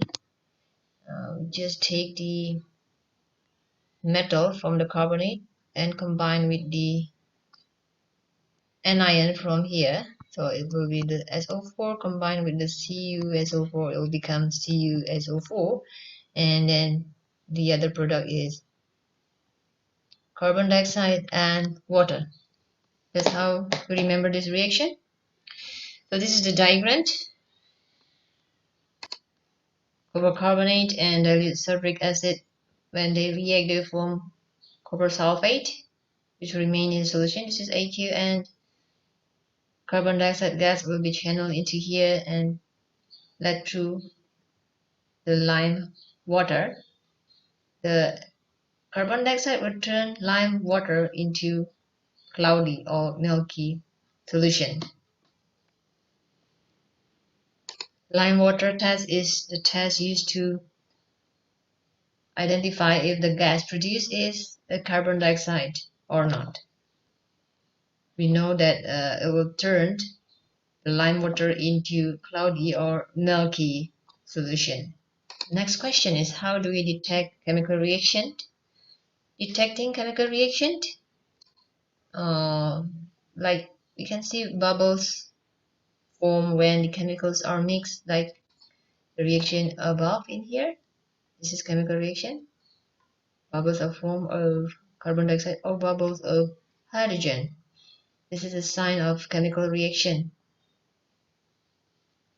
Next, the second sign will be there is a temperature change. Is it getting hotter or the temperature decrease? Next, there's a color change. Color change. You can see if there's a color change, it means there's a chemical reaction. Next will be a solid or harder substance is formed and visible at the bottom of the mixture. This one. Then we know that there is chemical reaction. So there are four factors that help us to identify and detect chemical reactions. Like this one, if the two solution is mixed up in this test tube, it will form new color that is a bit orange. So from yellow and transparent into orange, that is a color change. Rusting. Rusting is corrosion of iron is called rusting. The equation is iron plus water plus oxygen to produce hydrated iron 3 oxide. The iron reacts with water and oxygen to form hydrated iron oxide, which we see as rust. In here, this is the nail. With the presence of air and water, it will rust. But in this, if we eliminate the air, we put the oil to prevent the air reaching the iron nail, and the nail remained. It does not rust. While if we remove water, there's no water, only air is present here. So calcium chloride is to absorb all the water. The nail also will not rust. So for the rusting process to happen, the iron should react with both water and oxygen should present to form the rusting, which is called hydrated iron oxide, this red thing. And this process is irreversible. It's a chemical change. Next topic we're going to discuss isothermic and endothermic reaction, the reactivity of metals, and as well as other interesting topics and also in other subject. Today we will discuss science checkpoint, revision notes with the strength chemistry and subtopic material changes. It is for the Cambridge checkpoint, science Cambridge checkpoint for lower secondary with the past paper code 1113. And please do check links in the description. Click this button under the right bottom corner of this video if you open to Susan Hira YouTube channel. And don't miss all the useful links for past paper per topic per year, as well as other interesting topic, and it will be helpful to you if you're doing checkpoint. We keep updating our resources, and please do subscribe and ring the bell so you will be the first to be notified when we release our newest update, which cover all the latest past paper. Like and share to anybody who might need it because it's free. Please do write comment to us in Susan Hira YouTube channel if you have any question, request, advice, input, or whatever. And if you have any unsolved past paper, you may email us. We'll surely reply to you, see what we can do for you. So today's discussion is conducted by Tuition Online. We cater for all this program and syllabus. And bye-bye and see you in the next video. We hope that today's discussion is helpful to you, and God bless you.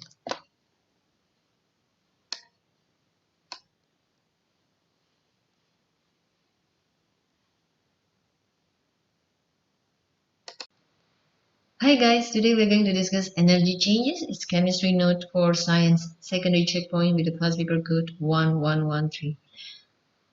This video is made to help you to prepare for science secondary checkpoint. Is the strength of chemistry. Now let's get started. During a chemical reaction, a change in energy occurs. Some reaction absorb energy and others release energy. There are two types of reaction. One is there's endothermic reaction and exothermic reaction. Endothermic reaction happens when heat goes into the reaction or it's absorbed by the reaction. Exothermic reaction happens when heat comes out or released from a reaction. This is the diagram. In exothermic, heat comes out and is released to the surrounding. As a result, the temperature will increase, and endothermic reaction here, heat will be absorbed by the reaction. As a result, the temperature will drop. Some example of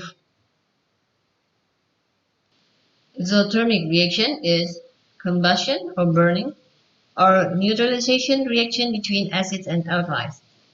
If we touch the beaker or the flask, we will feel the temperature increase and hot. It means these reactions are exothermic reactions and because it releases heat to the surrounding. Some example of endothermic reactions is the reaction between ethanoic acid and sodium carbonate, or the second example is the thermal decomposition of calcium carbonate in a blast furnace. For this reaction, when we touch the flask, we'll feel that the temperature drop and the system is absorbing the heat from surrounding. This is the example of exothermic reaction where heat is released to the surrounding. Exothermic reaction, the idea is heat is released from a reaction. Well, here we see that water and acid reaction. When we touch the glass or the beaker, we feel it hot. I mean, heat is released from a reaction. Same in a nuclear fission, it gives out a lot of heat, and also as well as campfire, it gives out a lot of heat from a reaction of burning in here, and also rusting and freezing water into ice. It gives out heat from a reaction. So all this process, heat is released from a reaction to the surrounding. Well, this is endothermic reaction example where heat is absorbed by the reaction. Heat is absorbed by the reaction. Now, to evaporate water, heat is needed to change from liquid state into gaseous state. As well as baking bread, heat is absorbed by the reaction. As well as frying egg, heat is absorbed as is needed in this process by the reaction. And photosynthesis, heat is absorbed in this is sunlight. Light is absorbed by the reaction, the photosynthesis reaction to produce glucose. That's all for today. It's about exothermic and endothermic reaction.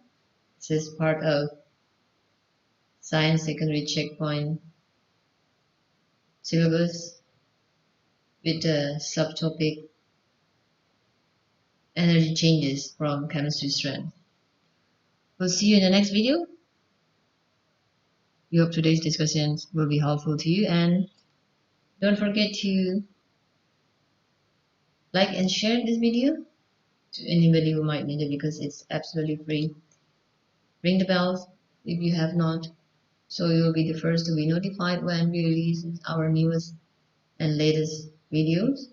Subscribe to Susanita channel and write down in the comment section if you have some questions or any information that will be useful for us or in some idea or some request.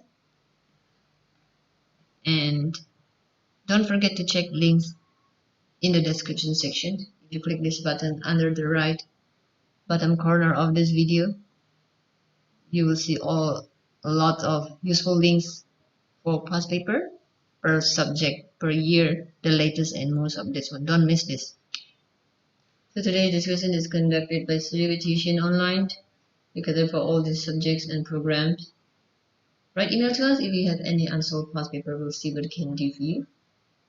And don't forget to comment in the video if you have right email, so we will respond to you as fast as possible. Bye, and we hope today's discussion will be helpful to you, and God bless you.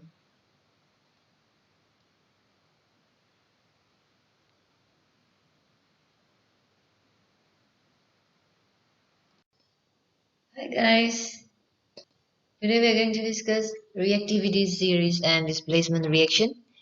It's a chemistry revision notes for science secondary checkpoint with a past paper code 1113.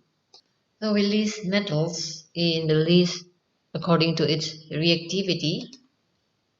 Start from the most reactive is at the top is potassium, sodium, lithium, calcium, magnesium, aluminium, zinc, iron, tin, lead, copper, mercury, silver, and gold.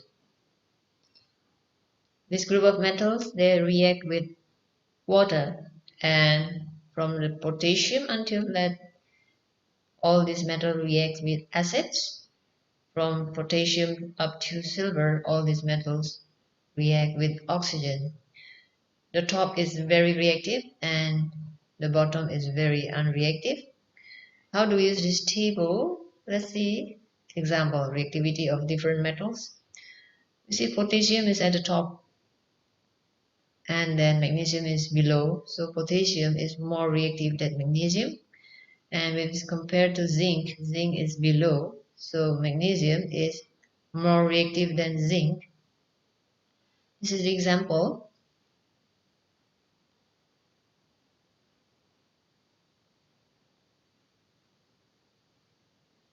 Potassium is more reactive than magnesium and zinc. So potassium reacts explosively if we react with acids. Now magnesium reacts vigorously but not as explosive as potassium, while zinc reacts slowly. How do we see and observe? We can see so many bubbles of foam, and there's even fire. In here is medium amount of bubbles. In here is little amounts of bubble produced when zinc reacts with acid. This is one trick to remember the order of reactivity of metals. Potassium is please. This is a mnemonic. Please stop calling me a cute zebra. I like her called smart goat. So potassium is please is for potassium. Stop is sodium. And we skip and go to calling is for calcium. Me for magnesium. A is for aluminium.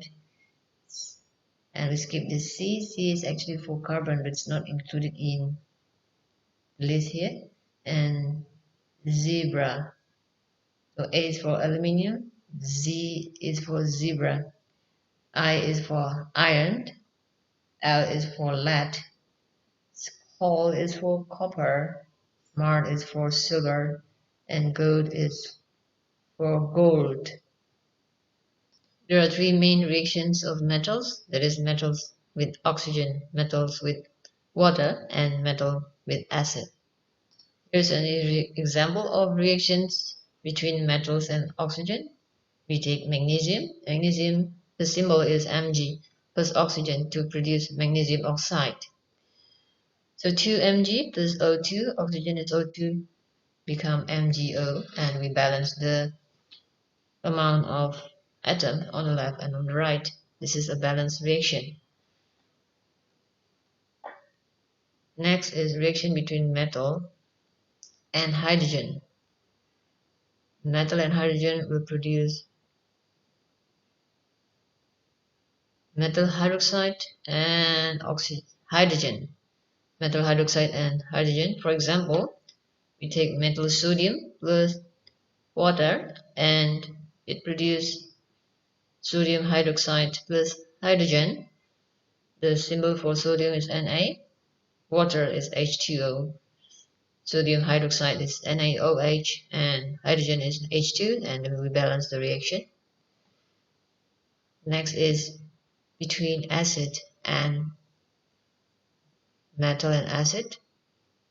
So we have metal plus acid to produce salt and hydrogen. Example, in here we take metal as zinc plus the acid is sulfuric acid. Will produce, in here we just combine zinc and sulfuric becomes zinc sulfate plus hydrogen. So zinc is Zn plus sulfuric acid is H2SO4. To produce zinc sulfate, the zinc and sulfuric becomes zinc sulfate and hydrogen gas. How to remember this reaction easily? So we just have to remember metal plus oxygen. We combine become metal oxide and nothing else. While metal plus water and metal plus acid, they both produce hydrogen gas. And with water, there is produced metal hydroxide. And with acid, it produce salt. Now we'll learn about displacement reaction. Is a more reactive metal will displace a less reactive metal from a solution. For example, if we take magnesium and copper sulfate, we see the position from the list. Magnesium is here and copper is below. So magnesium is more reactive than copper. Since magnesium is more reactive than copper, so magnesium will be able to displace copper from its solution. So magnesium will combine with sulfate and copper will be displaced and alone as precipitation or solid. So in this, magnesium will displace and combine with sulfate, magnesium sulfate, we just have to copy this one, and copper will be displaced and become alone as solid. So that is the idea of a more reactive metal will displace the less reactive one. In this case, Mg is more reactive, will displace copper from a solution. Next, we have the idea that a less reactive metal will not displace a more reactive metals from a solution. Example here, if we react copper plus magnesium sulfate, so copper is less reactive than magnesium, it will not be able to displace, remove copper.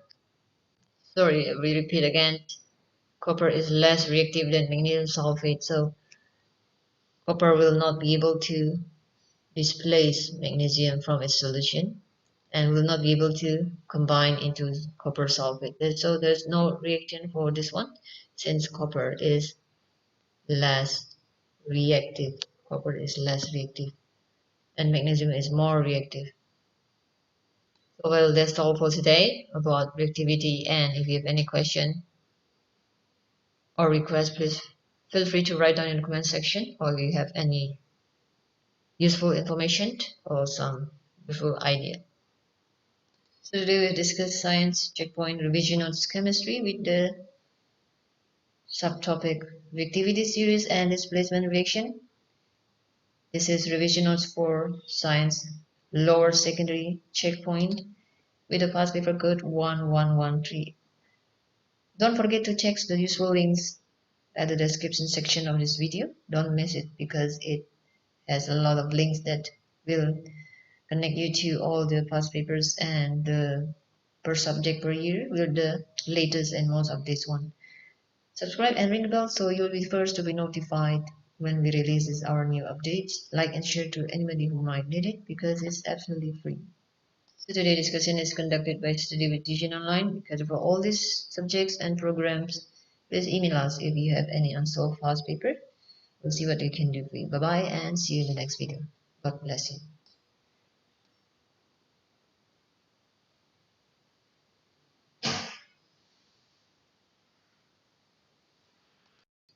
Hi friends, today we're going to discuss rates of reaction. It's revision notes for chemistry science secondary checkpoint with a past paper code 1113.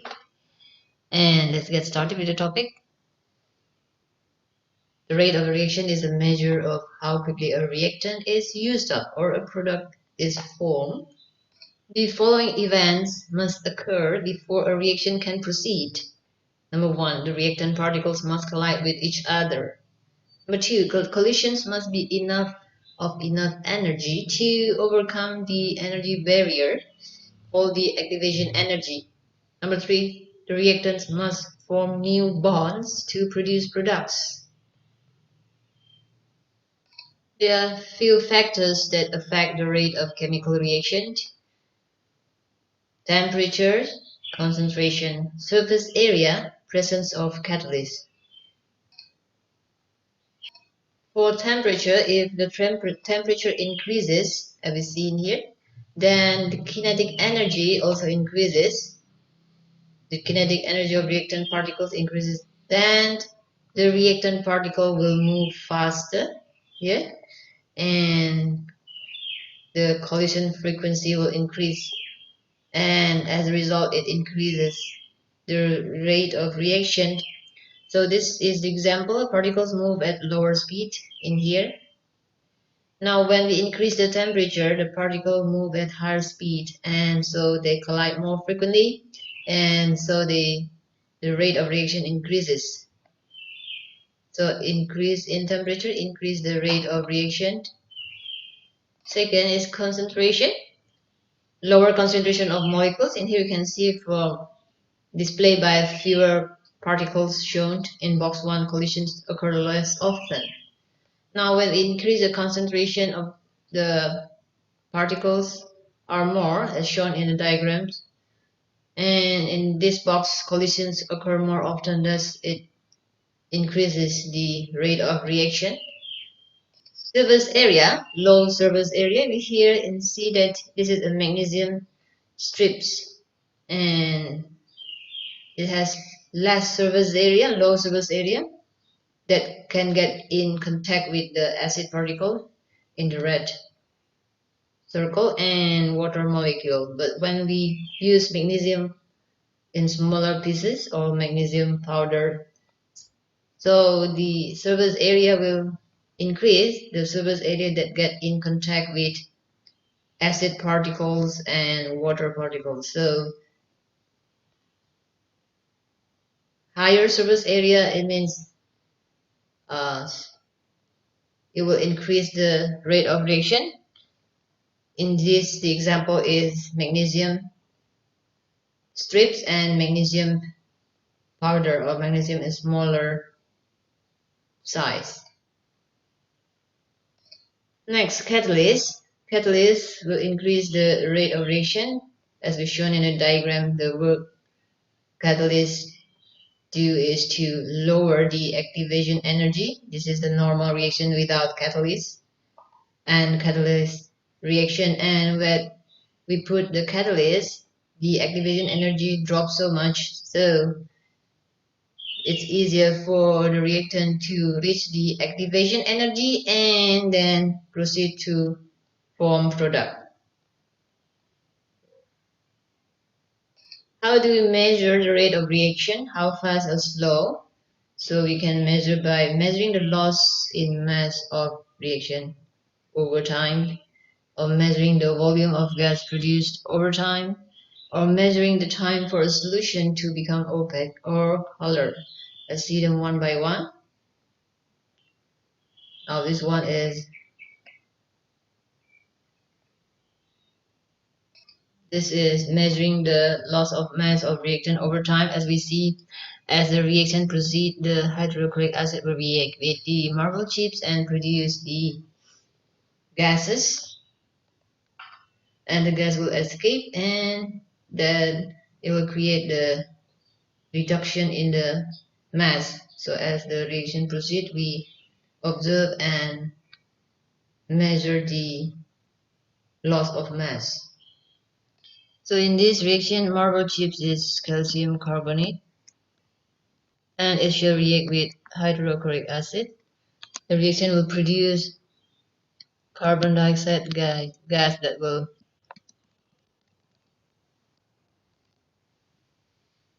escape, and this cotton wool is only to stop acid spraying escaping. So the one that escapes is only the carbon dioxide gas from the reaction. Now as the acid is used up, so the mass of reactant will decrease, and we can observe with the balance, electronic balance here. At the certain interval of time, that's how we know how fast is the rate of this reaction. Well, the second way to measure the rate of reaction is to measure the volume of gas produced over time. In this reaction is dilute sulfuric acid with magnesium. It will produce hydrogen gas. The hydrogen gas will escape. The hydrogen gas will escape and then pass through this tube and then push the syringe, gas syringe, and then we can read the volume of the hydrogen gas that is produced from this reaction in this certain time interval. Then we know what is the rate of this reaction. Next will be, the third way is to measure the time for the solution to become opaque or colored. So we see from this reaction, this is transparent, and when the reaction proceed, it will obscure the cross sign, and we can check the time for it to happen. So that's how we measure the rate of reaction, by measuring the time for the solution to become opaque or colored. This is a graph that shows changes in the rate of reaction as time proceeds. This is from the start of the reaction. You can see from here as time proceed, and this is the time. This is the total amount of product formed. So now we see there are differences if we set the reaction in different condition. For the first one in the red, we see that at lower temperature, lower concentration, lower concentration, and if we use larger pieces of metal, then the reaction is in this red line. It's shown that it has lower gradient, it means it's lower rate of reaction. So this is less steeper slope, it means it's lower reaction, and when it reaches horizontal line, it means the reaction stops. If we use higher temperature, higher concentration of reactant, or smaller pieces, it means we increase the surface area. Or if we use catalyst, then the rate of reaction may increase. We can see from this blue line, it shows that the blue line is steeper, much steeper slope, so it shows that it is of higher rate of reaction. And then finally we will stop at the same line here, because the total amount of product is the same here, and this will be the sign. Horizontal line is the sign that reaction has stopped. So that's all our discussion today for rate of reaction. This is summary note or revision note for science secondary checkpoint with the past paper code 1113. Today we have discussed science checkpoint revision notes with the strength, chemistry, and subtopic rate of reaction. This is for lower secondary level, and Please check links in the description section. Don't miss this. All the useful links in the description section if you press this button under the right bottom corner of this video if you open through Susan Hiro YouTube channel. And there will be link for past papers per year per topic and the most updates and recent past papers. Like and share to anybody who might need these papers, as this is absolutely free of charge. And don't forget to ring the bell and subscribe. You will be the first to be notified when we release our newest and latest updates that cover all past papers as well as other interesting topics. Please write down in comment section if you have any questions, requests, or any useful information and idea in Susan YouTube channel, and you can send email to us. This is the email. If you have unsolved past papers question, we'll see what we can do for you. So today's discussion is conducted by Study with Tuition Online.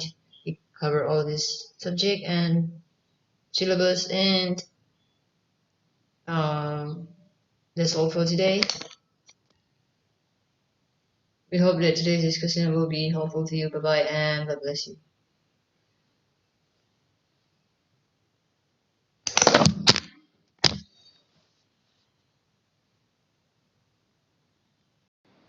Hi guys, today we are going to discuss revision notes for Science Cambridge Checkpoint with the topic Forces and Motions. It's for lower secondary with the past paper code 1113 for Science Cambridge Checkpoint. It is part of the curriculum of Science Cambridge Checkpoint with the strand physics and substrands. So this is today the topic that we are going to discuss. And forces is again divided into substrand. Today we are going to discuss forces and motion. In our previous video we have discussed all the highlighted topics.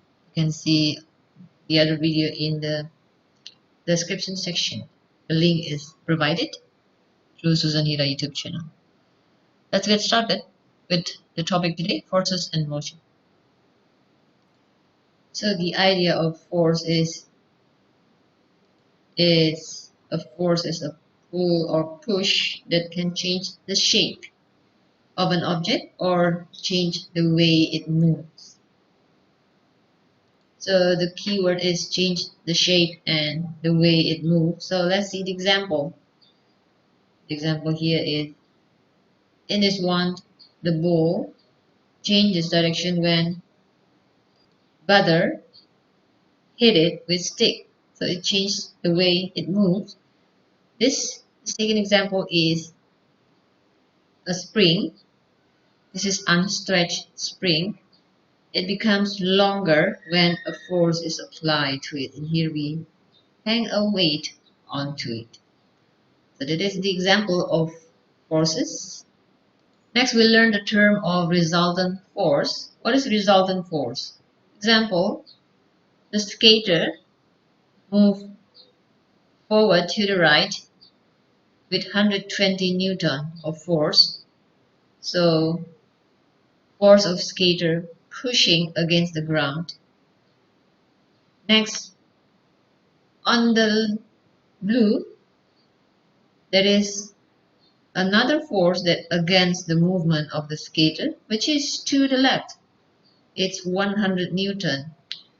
So it's the force of air resistance and friction acting against the skater's push. There is force to the right with red arrow and there is force to the left with blue arrow. It is 120 and then 100, so it is in opposite directions. So we subtract 120 minus 100. It is 20 to the right. The net force is called as resultant force. If the resultant force is not zero, the forces are unbalanced. The result is the skater moves to the right.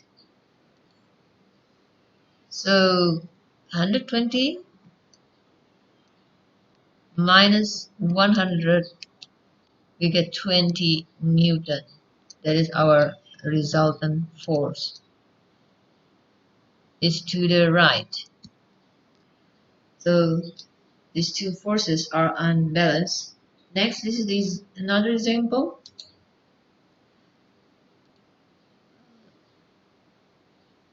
Motorcyclists move to the right with a blue arrow with 2 Newton, and there is air resistance acting against the motorcyclist, which is also 2 Newton. So the force to the right is equals, in this case, to the force to the left. And if we subtract, it will be 2n and 2n. So to the right is 2n in blue, minus to the left is 2n. So the resultant force we write as sigma F equals to 0 Newton. So the resultant force is 0 and the forces are balanced, that make the motorcyclist move at constant speed. So this is a concept of resultant force. Next, we learn about the concept of friction force. Friction force is a force that slows down moving objects. There are two types, helpful friction and unhelpful friction. Helpful friction in this case is the bike wheel is slowed down by the friction force from the brake blocks. So this is helpful as it helps the cyclist to stop the cycle and not hitting something to prevent accident. So this is helpful friction. Now this is unhelpful friction. The tire on the car will need to be replaced. You can see here as friction wears them down. So this is unhelpful friction. Next, our next keyword is weight and mass. Definition of weight is the force of Earth gravity on an object. The unit is Newton. Mass is the amount of matter in an object. The unit is kilogram. We have the formula. Weight equals to mass times gravitational field strength. The unit for weight is Newton, for the mass is kilogram, and gravitational field strength is Newton per kilogram. The value of gravitational field strength on Earth is 9.8 Newton per kilogram, round off to 10 Newton per kilogram. The force of gravity on every planet or object depends on its mass and size. For example, my weight on Earth is around 560 Newton. How do we get 560 Newton? Remember the formula, W equals to m times g. So if we have a mass of 56 kilogram and the gravitational force is 10, so 56 times 10, it will be 560 Newton. That is our weight on Earth. But if I go to the moon, my weight on the moon is around 90 Newton only. The reason is the gravitational value for moon is so much less compared to the Earth. The gravitational value for the moon is only about 1.6. So how do we get 90? Now we write W equals to 56. So we use this formula. W equals to m times g.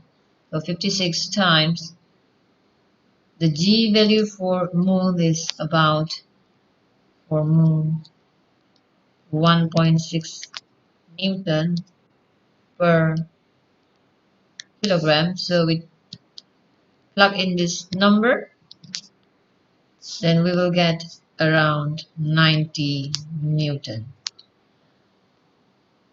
My mass is always the same, which is 56 kilogram, but my weight on Earth is 560 Newton, and my weight on the moon is around 90 Newton. It depends on the value of gravitational field strength. If you have any question about this, please write in the comment section in Susan Hira YouTube channel. As a result of that, then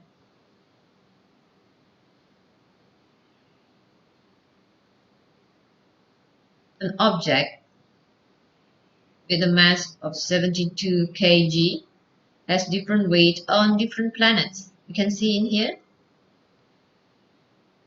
72 kg is 806 Newton in Saturn, and it's different in Jupiter, and it's also different in other planets.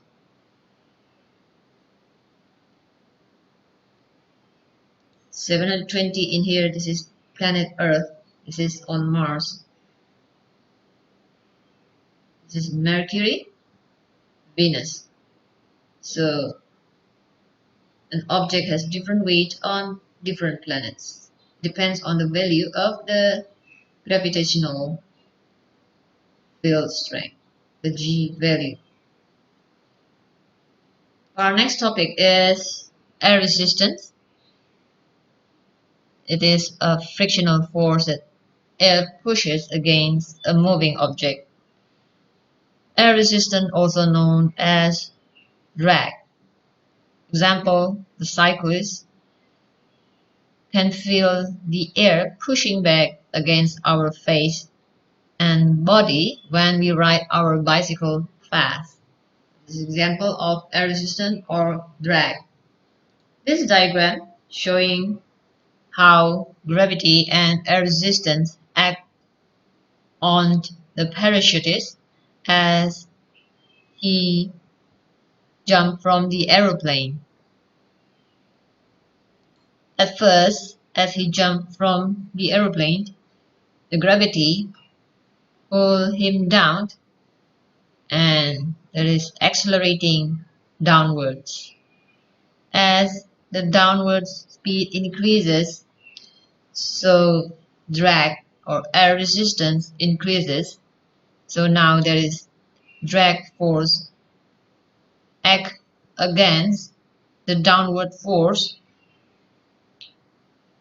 So this is diagram number 2. And as the speed increasing, the drag will balance or equals the weight due to gravity until no acceleration occurs. Now this is called as the terminal velocity. This is before the parachutist opens its parachute. Now the moment parachute is open, the parachute is still falling, but there is sudden deceleration when the parachute opens as the drag increases so much.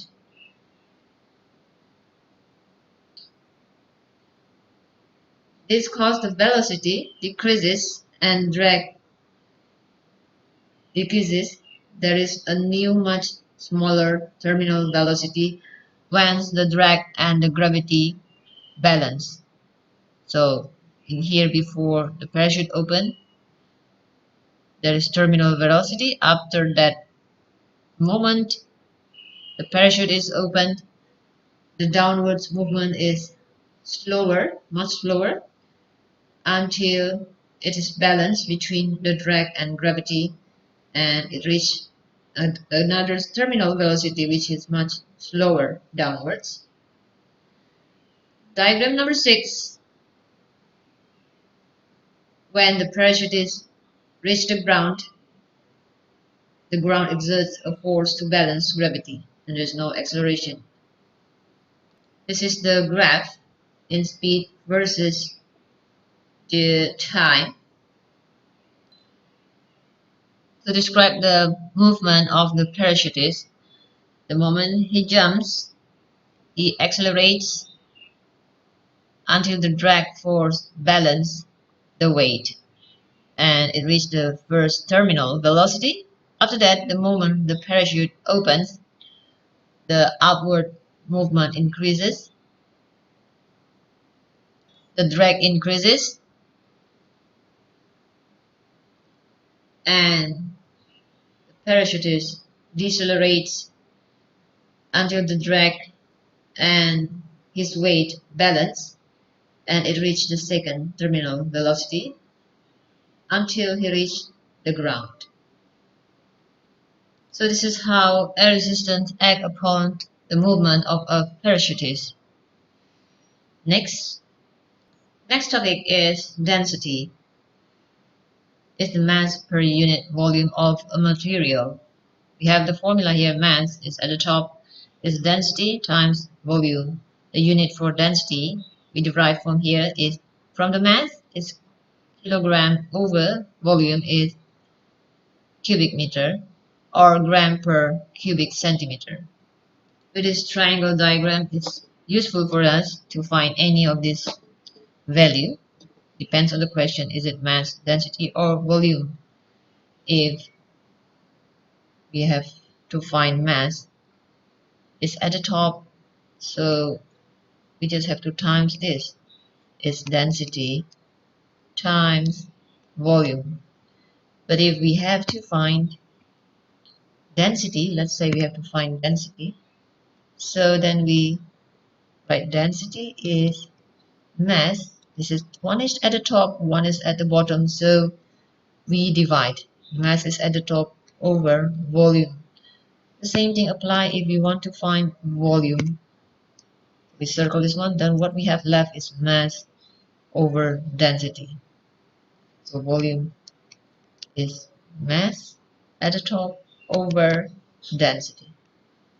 So this is the function of this triangle diagram for displaying formula.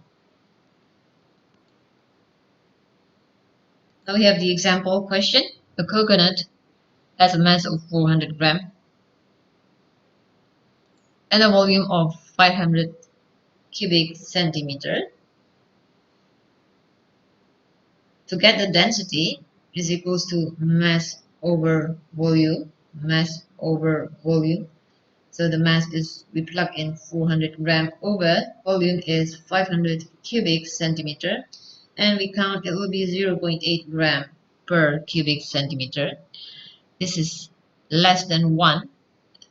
The density of water is 1 gram per cubic centimeter.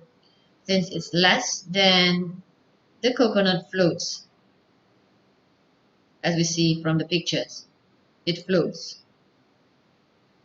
So we have a conclusion. The density of a material depends on the mass of the particles and the arrangement of the particles.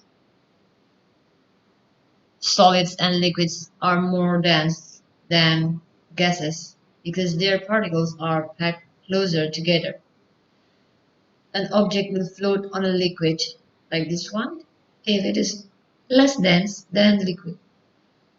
So an object will float on a liquid if it is less dense than the liquid.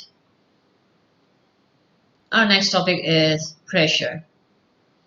Pressure is a measure of how much force is acting on an area. The formula is pressure equals force over area. We display in a triangle. The unit for pressure is Newton per square meter, or known as PA or Pascal. This is a triangle display for a formula. If we have to find the area, then it will be force over pressure. So we close this part,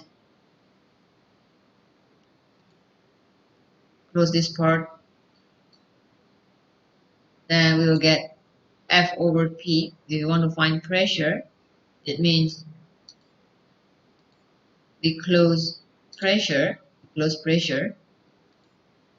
if we close pressure, what we have left is force over area.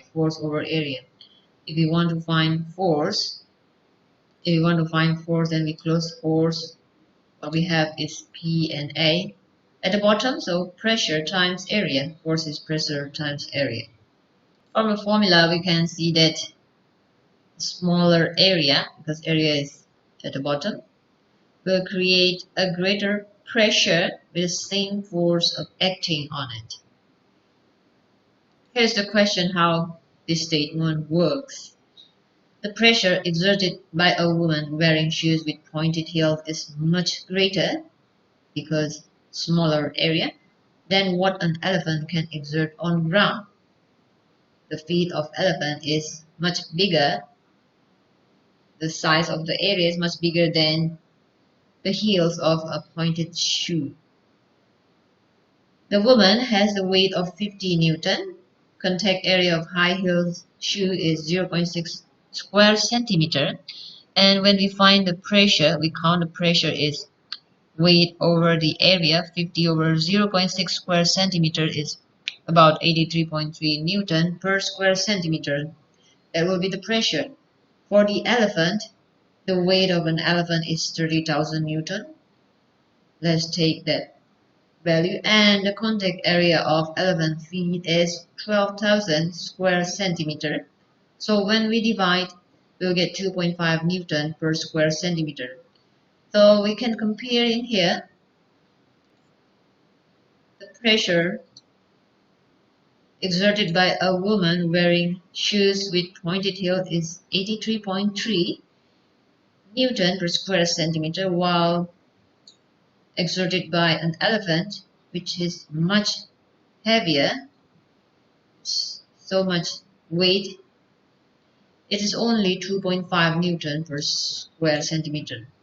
So the smaller area, in here the area of contact for the high heel shoe is so small, will create greater pressure. So this is greater pressure here with the same force acting upon it.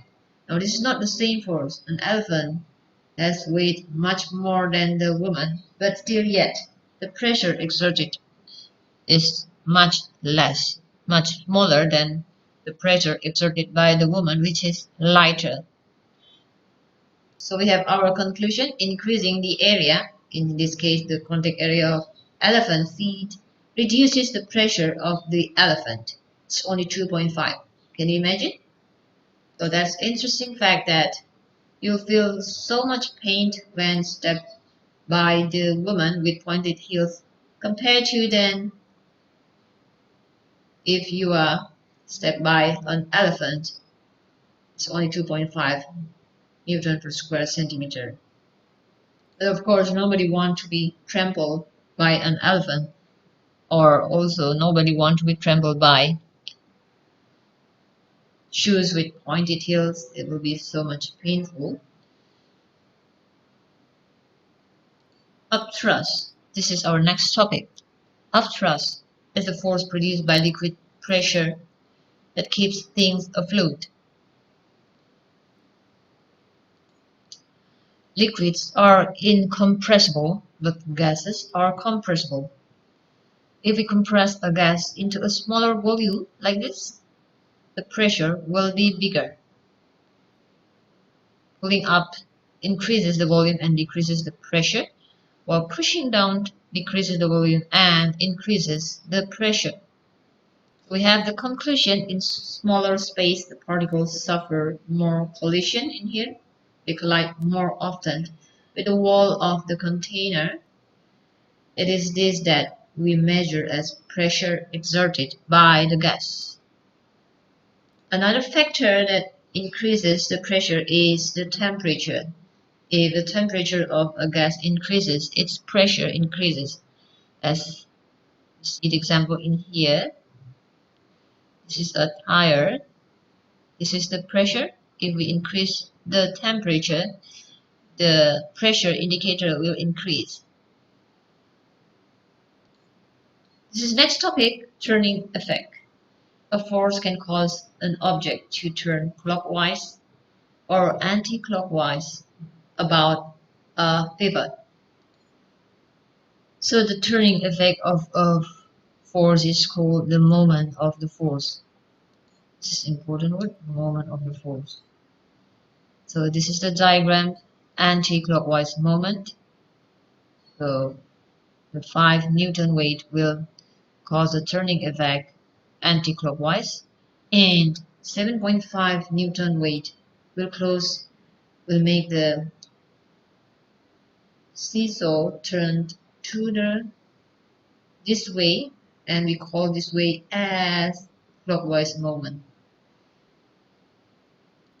Principle of moments states that when an object is balanced, the clockwise moment and anti-clockwise moment, they are equal. So you have the formula here, moment equals to force times perpendicular distance from the pivot. Moment equals to F times D. Take the example from the above diagram. So we see that anti-clockwise moment is 5 Newton. This one is 5 newtons. F is 5 Newton times the distance is 3 meters. So it's 15 Newton meter. And the clockwise moment is 7.5. The F is 7.5 times the distance is 2. So it's equals to 15. So in here we get clockwise moment and anti-clockwise moment are equal.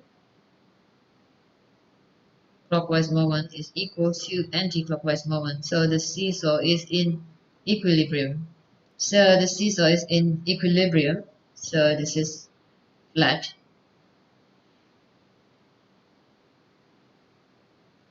Next topic is motion.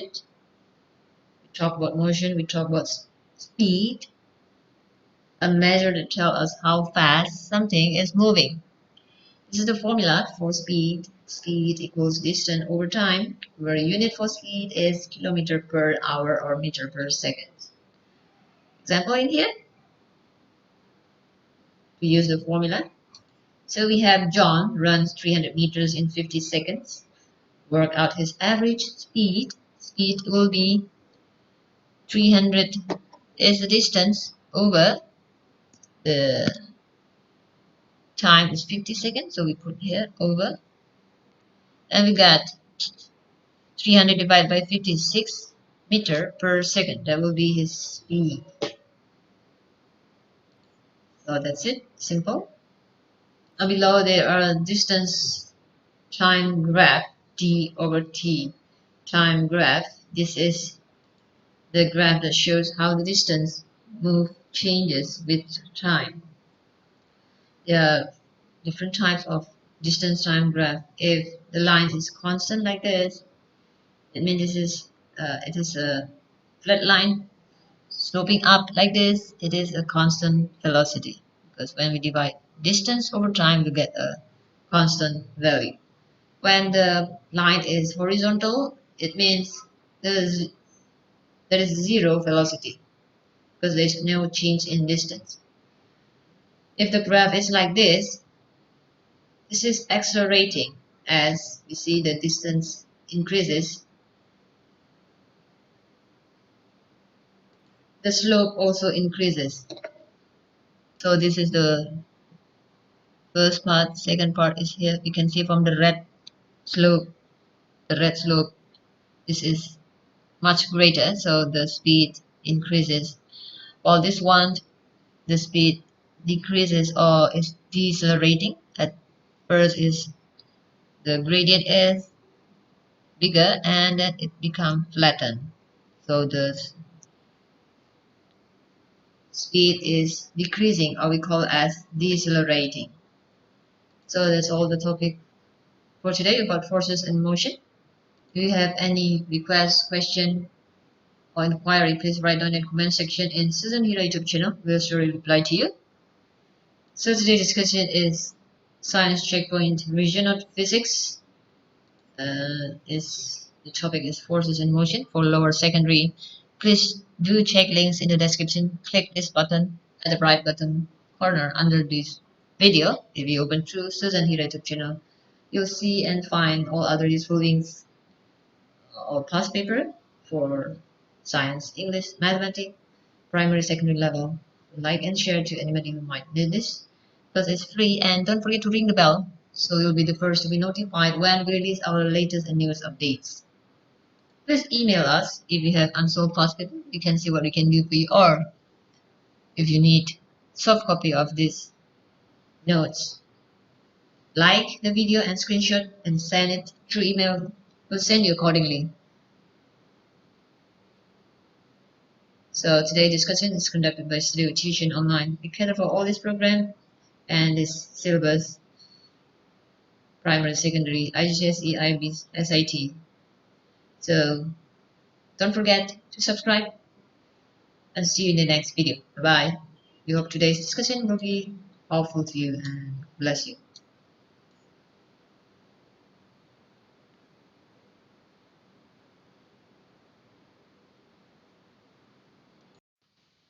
Hi guys! Today we're going to discuss Science Checkpoint revision notes for Cambridge Lower Secondary with the past paper code 113, and today's topic is energy is in the strength of physics. Today's topic. So this is the syllabus for Science Secondary Checkpoint, and energy is part of physics.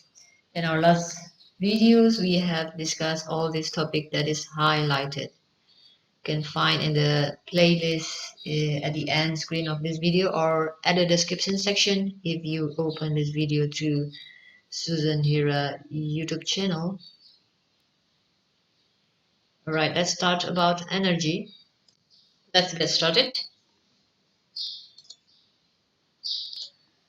What is energy? Energy is a quantity that is conserved, or energy can be stored and transferred. The unit for energy is joule or kilojoule, and 1 kilojoule is equal to 1000 joule. There are different types of energy. We have potential energy or stored energy. We have kinetic or movement energy, light energy, sound energy, electrical energy, electromagnetic energy, nuclear energy, or thermal energy. All this is an example of potential and kinetic energy. If a man hold a stone up to a certain height, and here is h, and that stone has potential energy because it has height. So potential energy is Pe, and the moment the man released the stone halfway, the stone now has speed or velocity. Now the stone has Ke, kinetic energy, and half of the potential energy because the height has decreased by half the height of original. And when the stone reached the ground, the stone doesn't have any height, so now the stone has all kinetic energy or Ke. So this is an example of potential and kinetic energy. Now potential energy or stored energy is divided again into gravitational potential energy, elastic potential energy, and chemical potential energy. This is the example of each. Gravitational potential energy is the apple on the tree. It falls down to the ground because of the pull of gravity from the center of the earth. Second is a slingshot being pulled. It has elastic potential energy. The moment it is released, the stone will go at certain speed. And there is chemical potential energy. It is stored in food, leaf, or battery, and etc. Now we have the law that's known as the law of conservation of energy, which says energy cannot be created or destroyed. Energy may change form, but the total amount remains the same. Example, in a bulb, electrical energy is converted into heat and light energy to lighten the room, and heat is form of thermal energy, but it is not useful in this case. We do not need the heat from the bulb. What we need is the light, the usable energy. and the source is from electricity or electric. Now, what's the difference between temperature and thermal energy? Temperature, thermal energy or heat energy. Temperature is a measure of how hot or cold something is. It is independent of mass of the substance, while thermal or heat energy is the energy contained within a system, which depends on the temperature and amount of the substance. The unit for temperature is degrees Celsius, and the unit for thermal or heat energy is joule. The temperature is measured by a thermometer, while thermal or heat energy can be measured by joule meter. Oh, this is an example of what's the difference between temperature and heat. This metal has certain temperature, which describes how hot or cold an object is, and this metal also can transfer heat. Heat is transferred to the object. Right, let's move on. Heat energy transfer. There are three types: conduction, convection, radiation.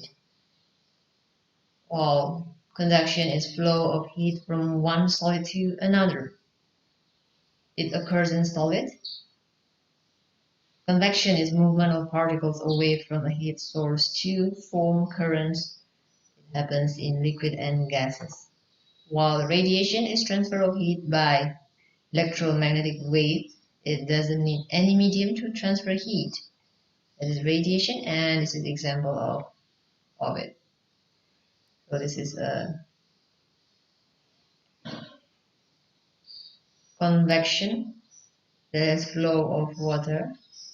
Water from the bottom of the pan will flow up, and from the upper part will move down. So there's a flow of convection till all the water boils, and there's a heat transfer by conduction.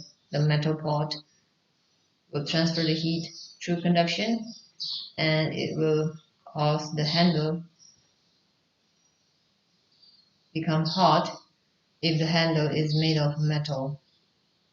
And radiation, the heat from the fire is transferred through radiation as electromagnetic wave.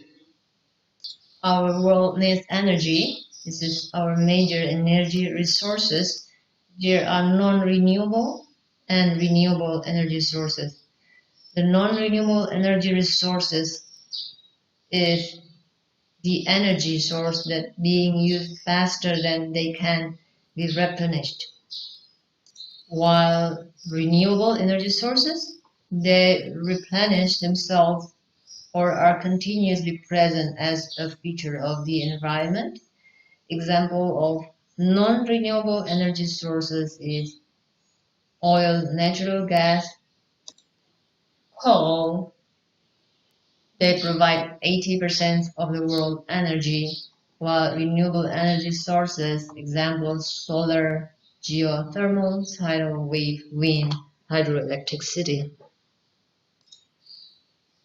Oh, that's all the topic about energy.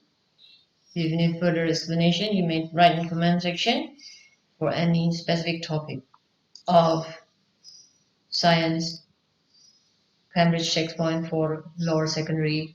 This topic is for grade year 8 or 9. So today we have finished discuss the energy topic for year, this is for year 7, 8, 9. So we have done with science revision of physics with the topic energy for lower secondary, and please do check links in the description so you will find all other useful videos related to past paper, and who knows, it might be useful for you, and it's for mathematics, English, and science.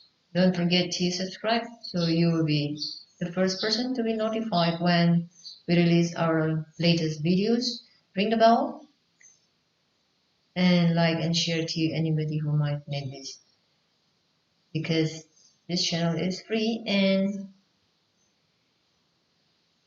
Also, to subscribe to Susanita channel is free. And today's revision notes is discussed by study with tuition online. We cater for all this subject and program in. Please write email to us if you have any unsolved past paper that we will see what we can do for you. And bye bye for now. We hope today's discussion will be helpful to you. See you in the next video and God bless you.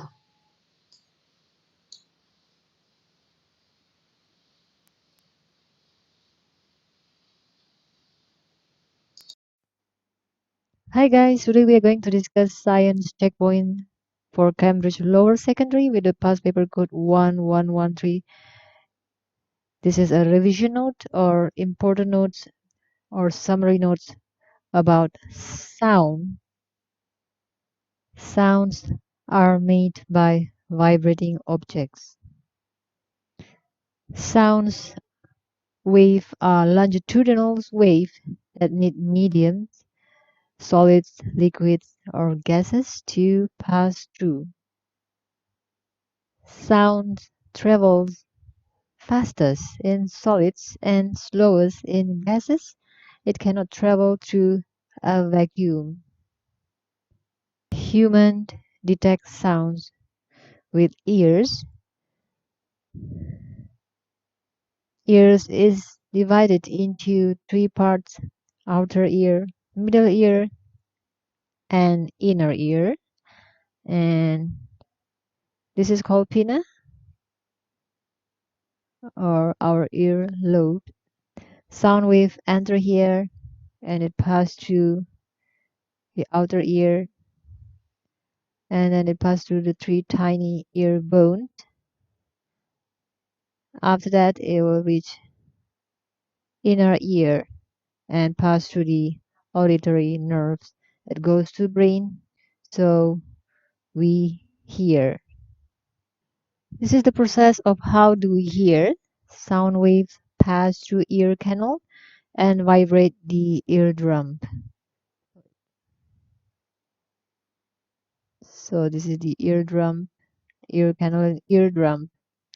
The vibration is transferred through bones and membranes of the middle ear. So this is the bones and membrane. The inner ear converts it into an electrical signals that connects to our brain. So this is the inner ear connects to the brain.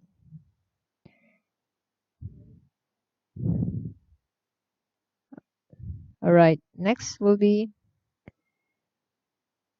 sound waves. Now we talk about wave. Waves have amplitude and frequency. The loudness of a sound depends on the amplitude.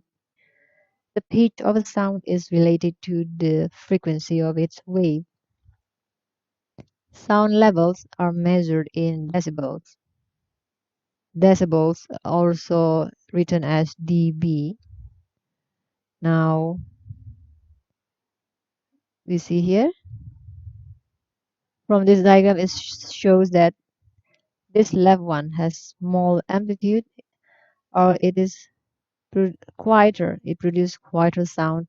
And we see the amplitude is from the middle line to the peak of the wave. While the right side, the right diagram has large amplitude, you can see the line is longer from the middle line to the peak of the wave. So it produces louder sound. While the next diagram, this left and right, it shows the frequency. The left one shows low frequency and the right one shows high frequency. How do we differentiate low and high frequency? We see from the wave. In here we see the wave is spread. So it has longer wavelength. While this one has shorter wavelength and the wave looks compact, more compact compared to the left one.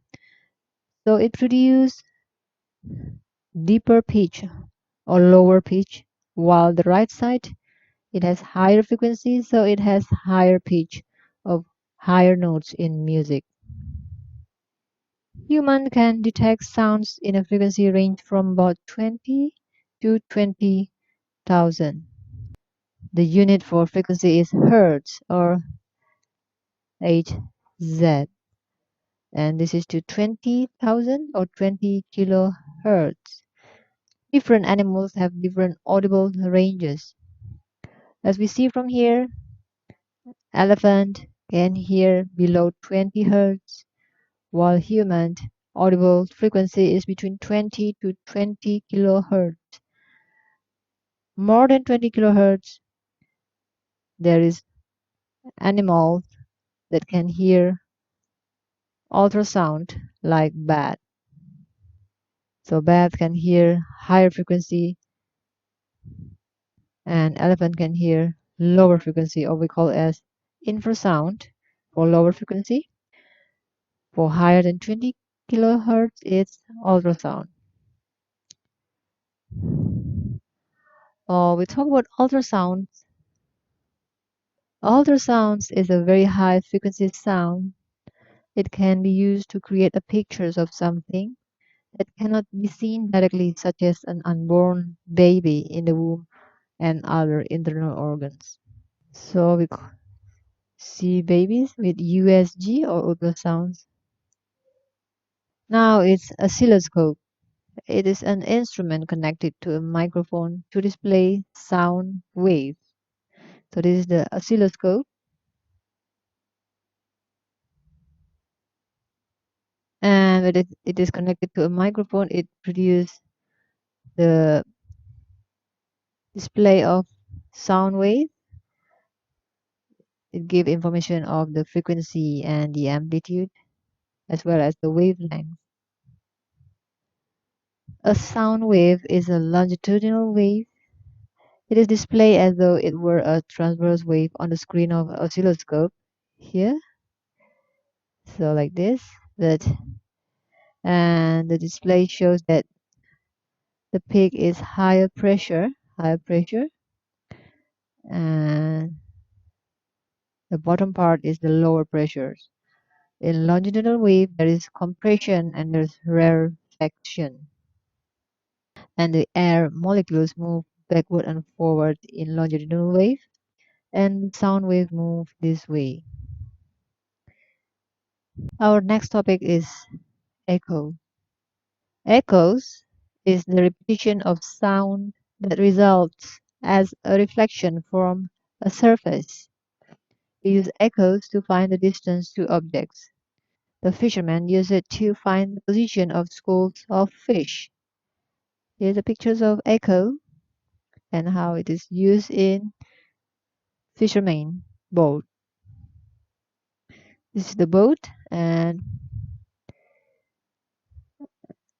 it sends the sound wave, and if there's schools of fish, it will reflect and bounce back to the boat, and it will give information how the position of the fish and the depth of the fish under the boat.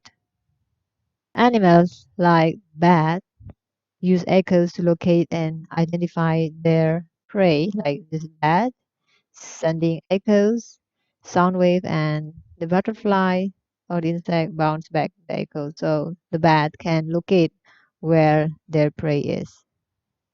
That's all our summary notes for sound for science checkpoint Cambridge Lower Secondary. This is for year 7, 8, and 9. So today we have finished discuss sound topic. This is one of the topic from physics for science secondary checkpoint syllabus. And all the highlighted topic we have discussed in our previous video, so you can check in the description section in this video. Well, the next topic we'll discuss in the next video. that will be released very soon. So today we have discussed science checkpoint, revision notes for physics with the topic sound is for lower secondary. Check link in the description section for other usable videos. Don't forget to subscribe and ring the bell as we will keep updating our resources. If you ring the bells, click this icon, you will be notified to be when we release our latest videos, and like and share to anybody who might need it as it is absolutely free. So today's discussion is conducted by Study with Tuition Online. We cater for all the subjects and this program. Email us if you have unsolved past paper or questions. We'll see what we can do for you. And don't forget to check the link in the description as you'll find all other useful videos and subscribe. We'll see you in the next video. We hope today's discussion will be helpful to you. Bye bye and God bless you.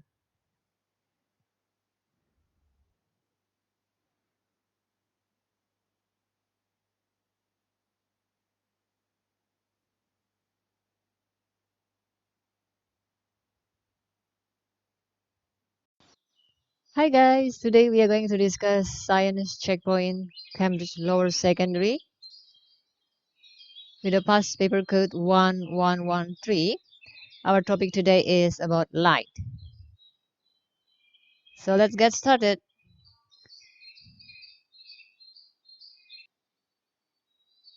Luminous objects such as the sun and stars give out light, so we can see them.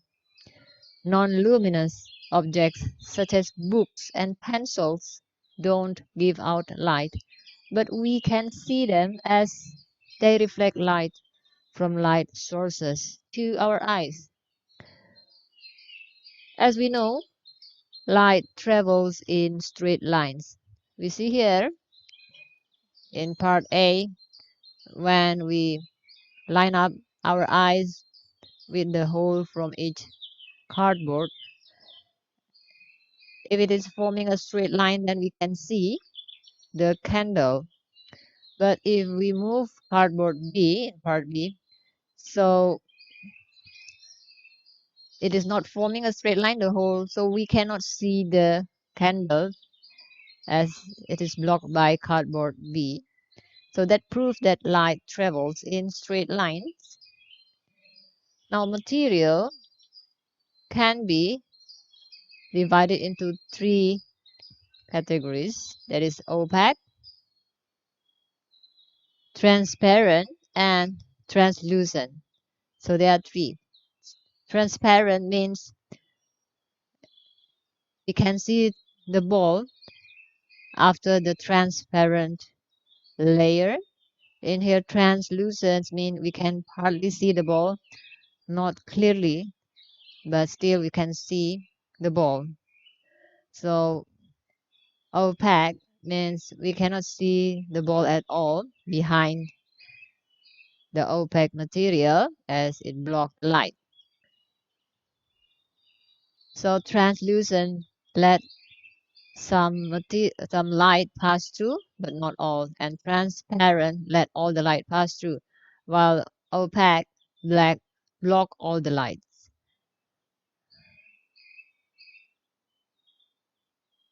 Now, a shadow forms when light rays are stopped by an opaque object.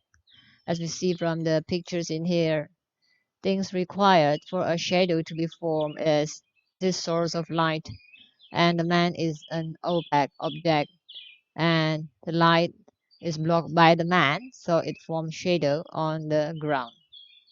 And we learned another properties of light, that light can be reflected. Smooth surfaces reflect light according to the law of reflection. The law says the angle of reflection is equal to the angle of incidence. You see it from the diagram in here. This is incident ray. It has an angle of 40 degree with the normal line, and this is reflected ray, it is also reflected 40 degrees from the normal line. Normal line is the line 90 degrees to the surface of the reflecting area. Now this is point of incidence. So that is the law of reflection. The angle of reflection is equal to the angle of incidence. So this is it, the first law of reflection. The angle of incidence equals to the angle of reflection. Angles are measured from the normal here to here and to there, not from the reflecting surface. We can see an image when light reflects from smooth surfaces such as a mirror, water, or glass. This is the example of image produced by a mirror.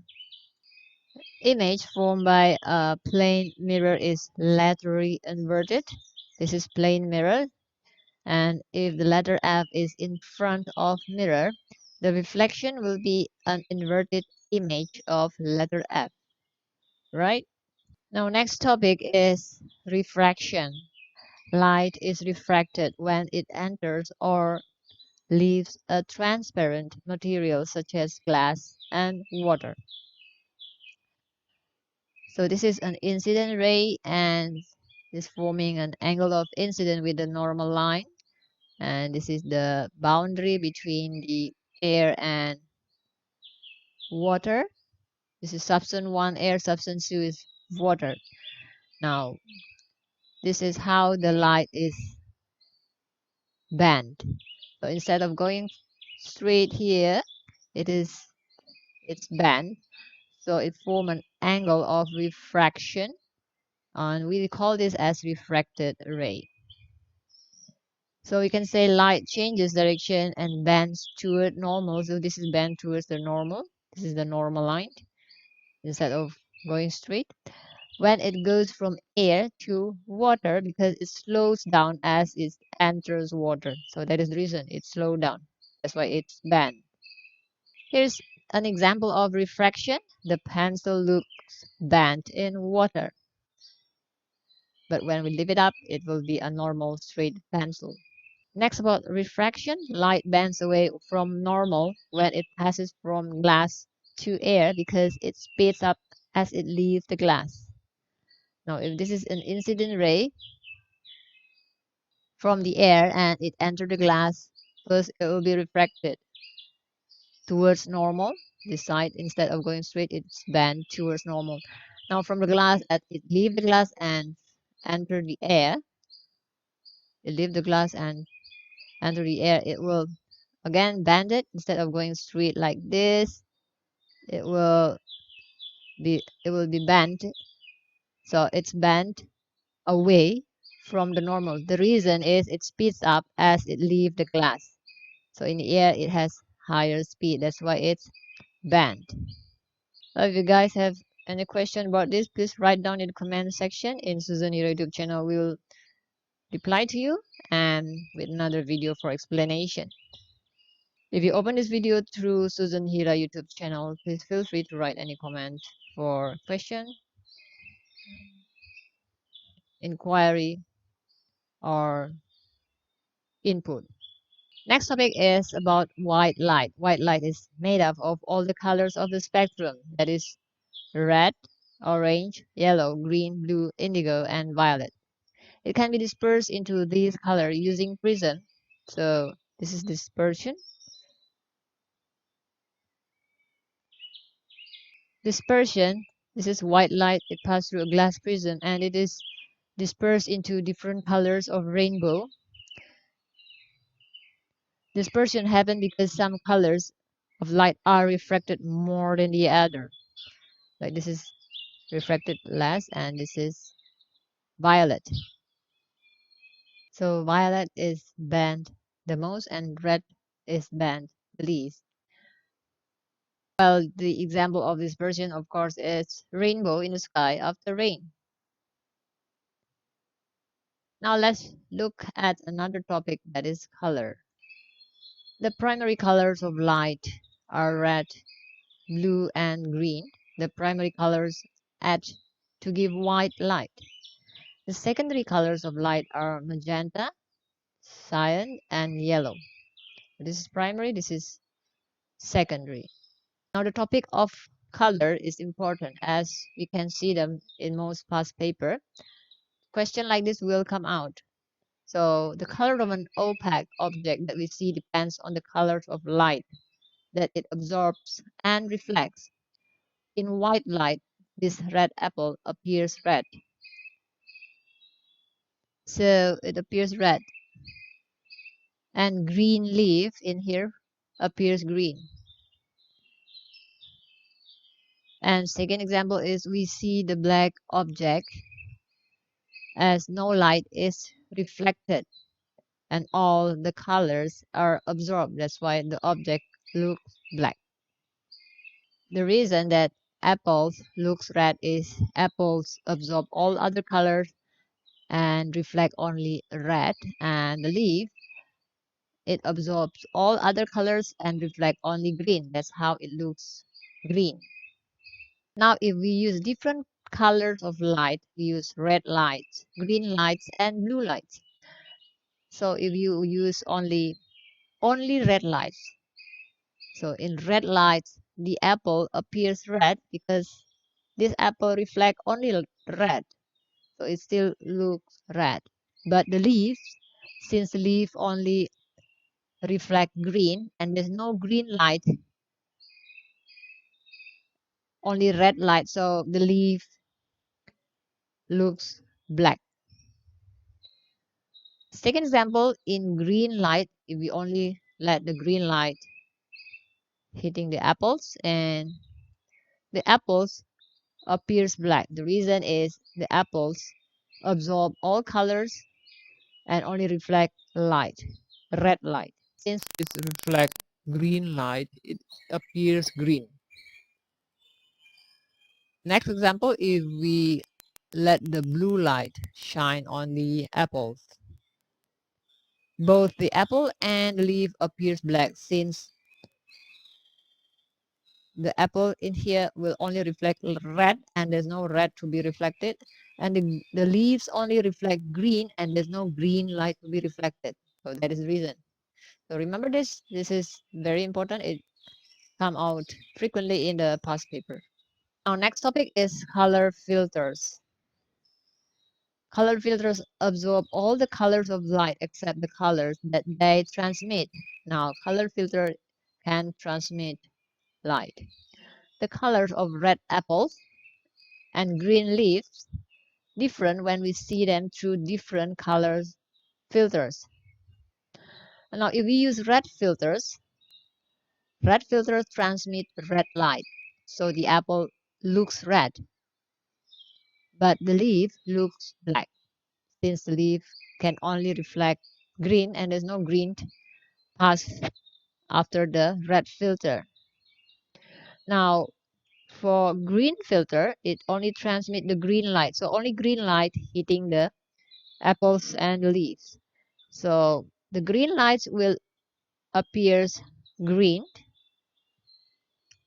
through the filter, but the red apple will appears looks black since these red apples only reflect red and there's no red pass through the green filter.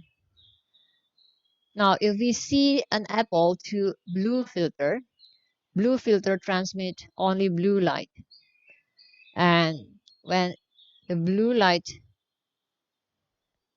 hit the apple and the leaves, they look black. Both apple and leaf look black from the blue filter as they don't reflect any light. Blue is not reflected by green, the leaf, and also the blue light is not reflected by the red apple. So here's the difference when they are in, we see them through red filters, and this is no filter. Green filters, no filters, blue filters, and no filters. That's it for today. If you have any question, please feel free to write down in the comment section in Suzani YouTube channel. So today we have discussed science secondary checkpoint, revision or summary notes, important things that we must know. This is for physics trends with the topic light.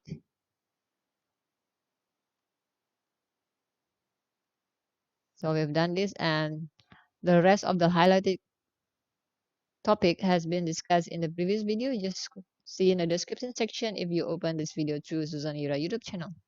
And see you in the next video with the next topic. So today we have discussed science checkpoint, revision notes, physics with topic light. It is for lower secondary with the past paper code 1113. Please check links in the description. Click this button under the right bottom corner of this video for other useful video that you'll find links for past paper, the most updated one, and also with the specific topic and specific lessons. It is divided into science, English, and mathematics. You can find the link for the past paper with the answer mark scheme explained. Please subscribe so you'll be the first to be notified when we release our latest updates, and like and share to anybody who might need it because it is absolutely free. So today's discussion is conducted by Study with Tuition Online. We cater for all the subject and this program or syllabus. Email us if we have any unsolved past paper. We see what we can do for you. And see you in the next video. Bye bye. We hope today's discussion will be helpful to you. God bless you.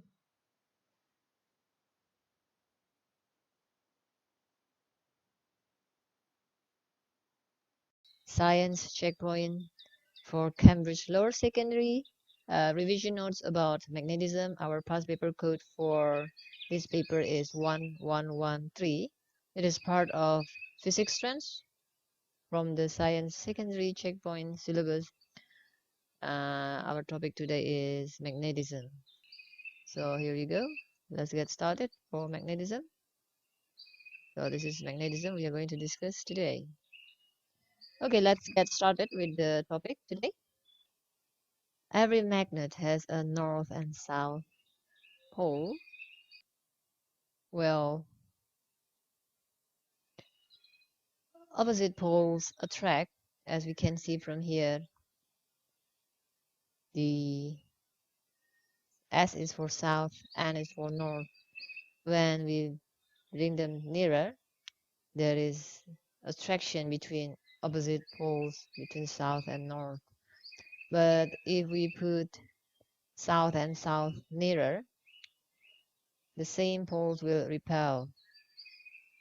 Here are some important notes. Magnetic materials, which are not magnets, will always be attracted to the magnet no matter which pole is held close to it.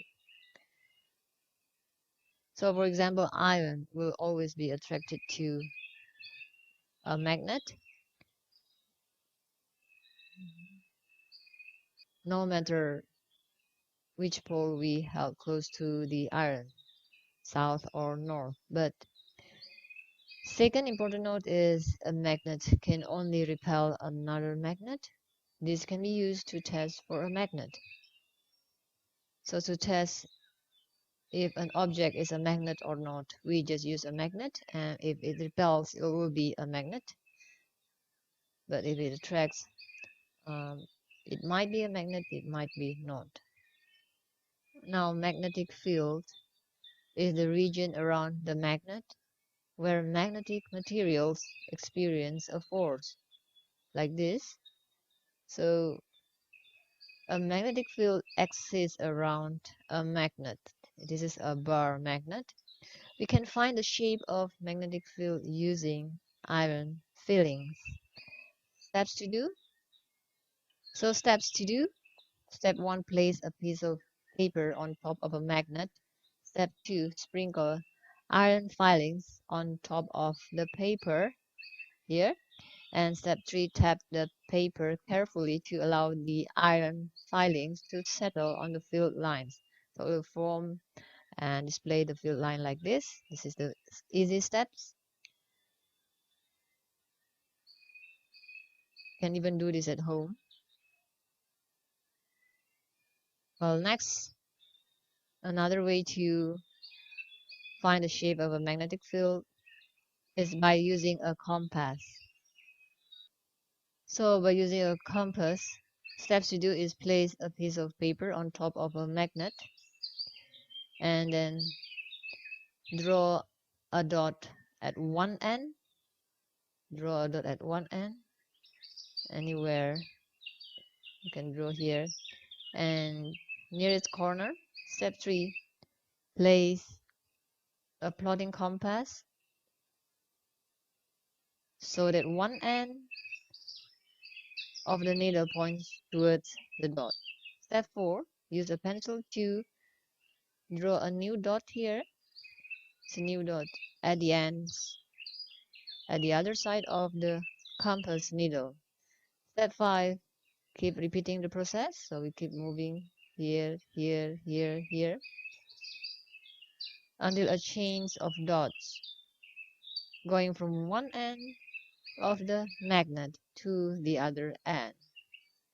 Step 6. Repeat steps 2, 3, 4, and 5 several times to create several other magnetic field lines. So this is 1, 2, 3. We can do the same with the down part. The Earth behaves as a giant bar magnet and is surrounded by a magnetic field that extends into space. This is our Earth. So this is the South Pole.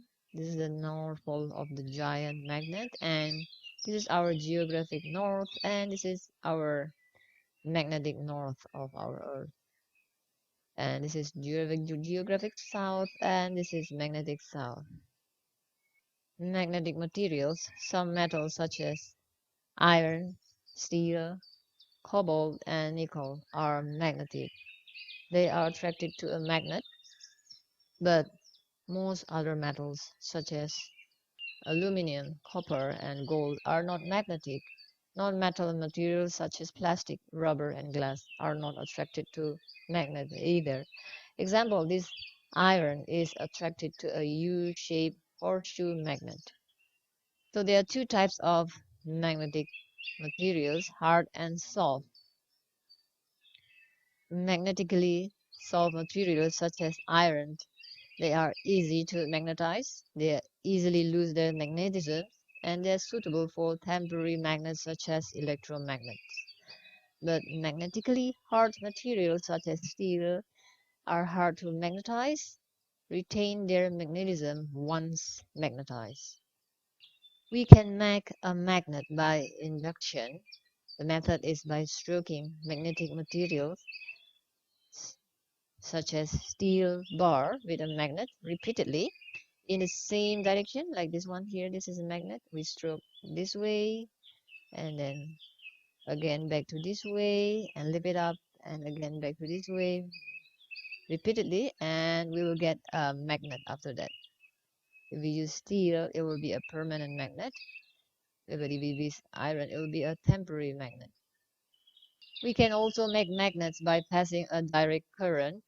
This is direct current from battery through the coil. We call this as electromagnets. So this is the example, simple electromagnet. We wire around a iron nail, and the iron nail become a magnet which can attract the paper clips.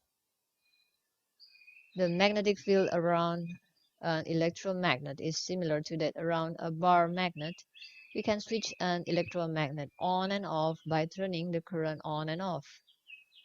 Well, I guess that's all what we have to know about magnet. That is the basic about magnet. So we're finished with magnetism topic. We'll go for next topic, and few topics to go, and the rest of the shaded in yellow and green we have discussed in our previous video. You can find in the playlist or in the description section under this video if you open through Susan here YouTube channel. So today we have discussed science checkpoint revision notes for physics with the topic magnetism, and it is for lower secondary level year 7, 8, and 9. And check links in the description. Click this button symbol under the right bottom corner of this video. You see all other useful links covering past paper, science, mathematics, English, and also ESL and other revision notes as well. Don't miss and don't skip to check these links. subscribe to our channel and ring the bell so you'll be the first to be notified when we release our latest updates. And like and share to anybody who might need this because it's absolutely free. So today's discussion is conducted by Study with Tuition Online. We cater for all these subjects and this program. Email us if you have any unsolved past paper. We see what can do for you. And don't forget to check links below this video. Click this button, the right bottom corner, if you open through Susan Hira YouTube channel. Bye bye and see you in the next video. God bless you. We hope today's discussion will be helpful to you. Good luck.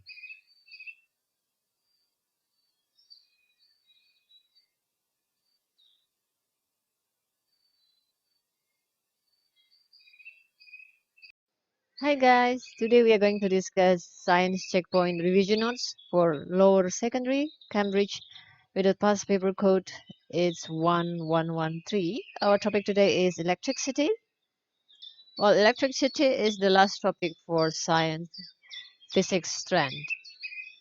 So we have covered all the highlighted topics and let's get started. So we highlighted electricity and let's get started. We start from an atom. An atom has protons, electrons, and neutrons. Let's take an example of carbon atom. Carbon atom has 6 protons. Proton has positive charge, and then it has 6 neutrons. It is in the center of the atom, in the nucleus, and there is electron orbiting around the nucleus. So let's repeat again. An atom has protons, electrons, and neutrons. We take example of carbon atom. It has 6 protons and 6 neutrons. Proton has positive charge and neutron is neutral, while electron has a negative charge. Electrons move around the nucleus. The number of protons and electron will determine either an object is neutral or is it positive or has negative charge. Let's take example in here. Neutral, positively charged and negatively charged objects. If there are 6 positive charges and 6 negative charges, so positive and negative, positive 6 and negative 6 sum up to 0, 1, 2, 3, 4, 5, 6, and 6 negative 1, 2, 3, 4, 5, 6. So there is 0 net charge. So the object is neutral. Second example, if we have 8 positive charges and 6 negative charges, so 1, 2, 3, 4, 5, 6, 7, 8, and 6 negative charges, 1, 2, 3, 4, 5, 6. Okay, we have then 8 plus negative 6 equals to 2. So the net charge is positive 2. The object is positively charged. The next example is if we have 6 positive charges and 9 negative charges. So 6 positive plus negative 9 is equals to negative 3. It means the net charge of this object is negative 3. So the object is negatively charged. Now, electric charge, there are 2 types of electric charge. As we know, positive charge and negative charge. Opposite charge will will attract, while like charges, negative with negative and positive with positive, they will repel. So our notes is opposite charges attract and like charges repel. Our next is conductors and insulators. Conductor is a material that allows charge to flow through it. Insulator is a material that doesn't allow the flow of charge through it. So the flow of charge through it. An example of conductors is metals, all metals, and graphite.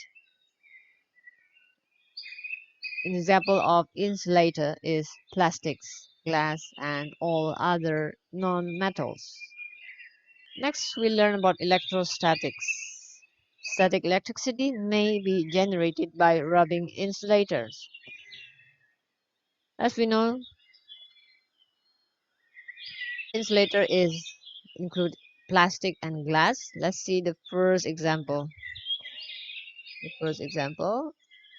In here, we want to see the interaction between plastic rods rubbed on fur. So this is the fur, this is plastics. We have two plastic rods. Plain plastic rods neither attract nor repel each other. But after being rubbed with fur here, the rods repel each other because now the rod has negative charges. Both the rods has negative charges. That's why they repel. So that is how static electricity is generated on these two plastic rods. Let's take next example is between glass and silk. Plain glass rods neither attract nor repel each other. But after being rubbed with silk here, the rods repel each other because both glass rods now have positive charges. So positive and positive will repel each other. Next, the third example is if we have the fur rubbed plastics rod and the silk rubbed glass rods in the first and second experiment. Now, if we put them nearer, they will attract each other because plastic rod has negative charge and glass rod has positive charge. Opposite charges will attract each other. And the fur and silk each attracts the rod it rubs. So this is the fur and this is the silk. Then we have nodes. Nodes A, the plastic rods become negatively charged because electrons are rubbed off the fur from here and transferred to the plastic rods. So the plastic rods now have negative charge. While node B, the glass rods in here becomes positively charged because electrons are rubbed off the glass rods here and transferred to the silk. So that's why the silk becomes negative and the glass rods become positive. If you have any question, please feel free to write in the comment section. If you open this video through Susan Rita YouTube channel, we'll surely reply to you for further explanation. Now we also learned that static electricity can be discharged through the air as a spark. Sparks happen when the air conducts electricity. Example of sparking is lightning. Lightning can travel from cloud to cloud if they are oppositely charged. In here we see that negatively charged cloud and positively charged cloud. There is transfer of electrons here from negative charged clouds to positively charged cloud. And also lightning can travel from ground to the cloud. So the electrons are transferred from here to the clouds, to the positively charged cloud. And also lightning can travel from cloud to the ground. In here is the tree. So lightning strike here as the electrons are transferred from the negatively charged cloud to the tree. Lightning can cause damage to people and building. Lightning conductors reduce the risk of damage to the building. When lightning strikes the building, electrons flow down the strip into the ground. Here, this is a simple lightning rod. When lightning strikes, it can travel down here through the copper strip and down to the earth. Now, the knowledge of electrostatic is used to prevent and reduce the risk of sparks and shocks. In here, we can see that electrostatic charge when transferring liquid and dry bulk products. It builds up without proper grounding or earthing. You can see that there's electric charge around the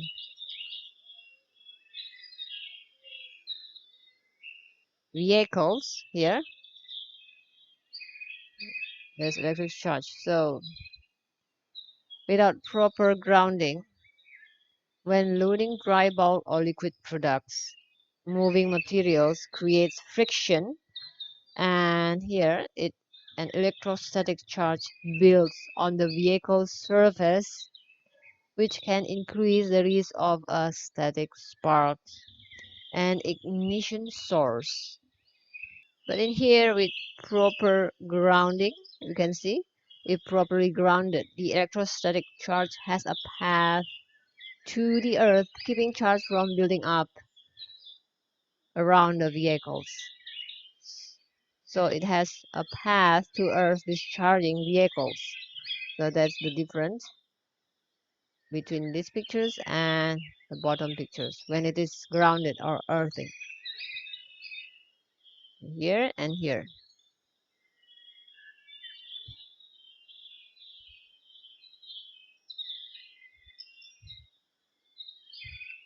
Now our next topic is touch screen. As we know, electronic devices such as touch screens, smartphones, and computers use digital sensors. Touch screen works using electric charge. This is an example when we touch the device with our finger.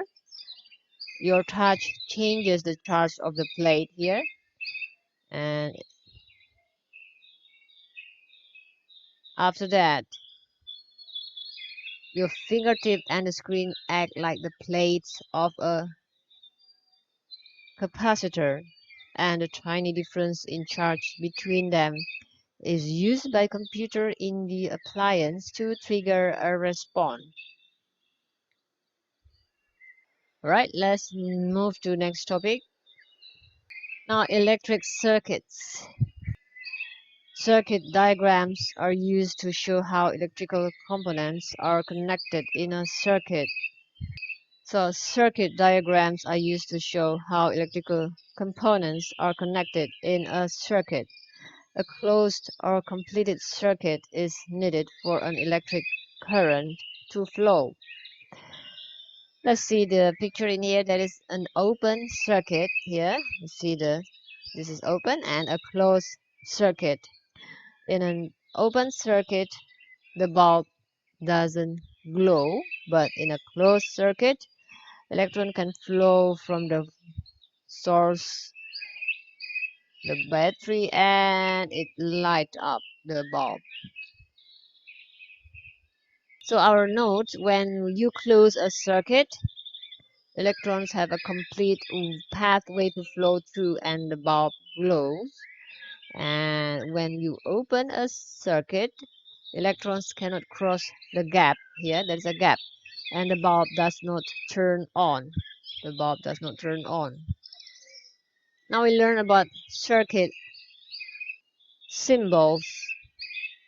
This is component, wire, symbols here, cells, battery of cells, lamp, open switch here, closed switch here, buzzer, and motor. Now this is how we draw the circuit symbols in a diagram. This is the battery, the cells, this is the lamp. This is an open switch. So the top one here, if we draw in a diagram, it will be something like this one. Alright, now let's learn the term of current. Current is the flow of charge of electrons per second. Current is measured in amperes or with the symbol A with an ammeter. Potential difference or voltage is the amount of energy transferred by each unit of charge passing between 2 points of a circuit. Now voltage is measured in volts using a voltmeter. Now in electricity we will learn the terms series and parallel. Now series circuit is a circuit with a single loop. It's called a series circuit. So series circuit is with a single loop. Now in a series circuit, the current decreases if you add more component.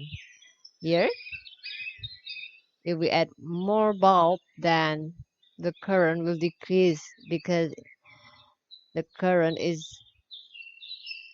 divided into, the current in a series circuit is same everywhere, but if we add more component, like if we add one more bulb, the current will decrease and we will see that the bulb will glow less brighter, as when we add another bulb we'll have more resistance, and more resistance will decrease the current. But overall in a series circuit the current is the same everywhere. So the current is the same in this bulb and the right bulb. The left and the right has the same current. Only if we add more bulb, like we add one more or two more bulb, it becomes three or four bulb, then the brightness of the bulb will decrease as the current will decrease as a result of the total resistance increase. When the total resistance increase, then the current flow all over this circuit will decrease. That's the reason. I hope it's clear. If you are confused, you can type in the comment section. We'll explain to you with further explanation. And the voltage across components in a series circuit add up to the voltage of the battery. So this is the V total. This is the battery, and we have two bulbs in a series. So the V total is the sum of volt 1 V1 plus V2. So the V total is sum up of V1 and V2 if the two bulbs are in series. But overall the current in here, if we put ammeter here and here the I1 and I2, the current 1 and current 2, they are the same because current in a series circuit is the same all over the loop. While in parallel circuit, a parallel circuit contains more than one loop or branch. So how to differentiate a parallel and a series? We see from the loop. And we can see that we can make one loop and there is another loop. While in a series, it's only one loop. There's no other loop. That is series. So that is how we can differentiate between parallel and series circuit. Now the notes for parallel. Each loop is independent of other loops. components in a parallel circuit can be turned on and off independently. So if we turn this, we put a switch in here and here. If we open the switch, then this bulb will light, but the one that with open switch will not light. So it is independent one from the other. Next, the current increases if you add more branches to the circuit. I mean, if we add more bulbs to in here parallel, then the total resistance of this loop will decrease. When the total resistance decreases, then the current will increase and the bulb will light up brighter, while the voltage across each branch of a parallel circuit is the same and equal to the voltage of the battery. If we see in here, this is a circuit diagram. This two bulb is arranged in parallel, as this is one loop and this is another loop. And we put ammeter in this A1, A2 and A3, and also voltmeter in V1 and V2. You can see that the voltmeter of V1 and V2 is the same as the voltage from the battery, from the source. But the current is divided from the source. If this is A3, it is the divided into A1 and A2. So A3, the current in here will be the total of A1 and plus A2.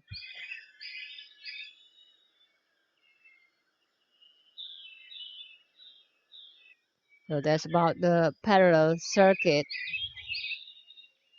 Well, I think today that's all about electricity topics. Well, we have done all of this, the revision note for electricity, and you need soft copy of this. You can write in the comment section and then email us. Like the video and screenshot and email us. We'll send you the soft copy of in PDF for this note for science checkpoint.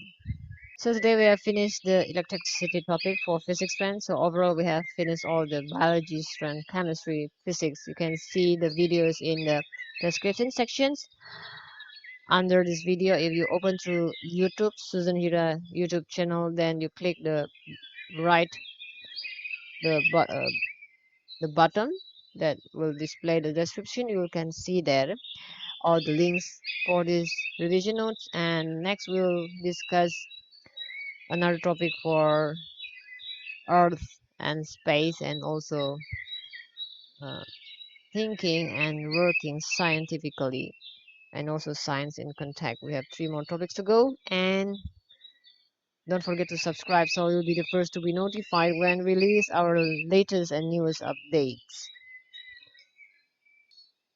So today we have discussed science checkpoint, revision notes for physics with the topic electricity for lower secondary. Check links in the description. Click this button under the right bottom corner of this video if you open through Susan Hira YouTube channel. Ring the bell so you'll be the first to be notified for our latest updates. Like and share to anybody who might need it, because this is absolutely free. Our today discussion is conducted by Study with Tuition Online. We cater for all these subjects and this all program. And please email us if you have any unsolved past paper. We'll see what we can do for you. Or write in comment section if you have any idea, input, request, questions.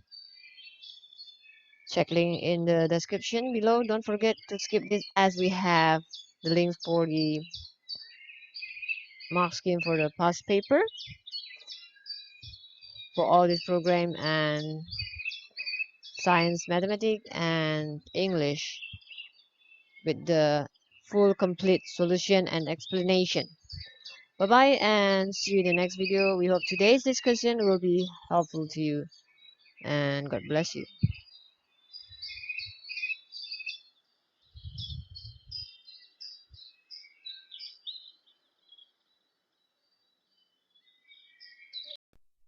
Hi guys, today we are going to discuss science checkpoint for lower secondary. This is a revision note with the past paper code 1113. Today our topic is planet Earth and the solar system. So today's topic is part of the science secondary checkpoint syllabus with the topic Earth and space. Let's just discuss together. In our previous video, we have discussed all of this. The revision note you can find in the playlist. If you click down arrow at the right bottom corner of this video, if you open through Susan Hira YouTube channel, you will find all the playlists that cover up all the revision note for biology, chemistry, physics, and right now we're going to discuss Earth and space. So this is it for today. This one is the topic planet Earth, the wider solar system, and beyond.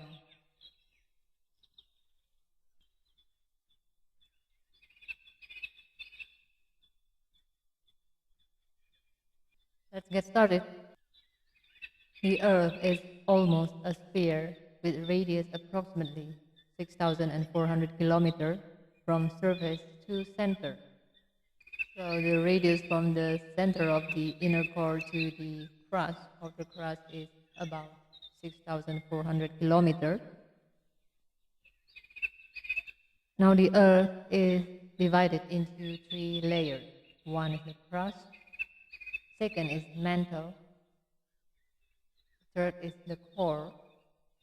The crust is the most outer part, and there is mantle and crust here.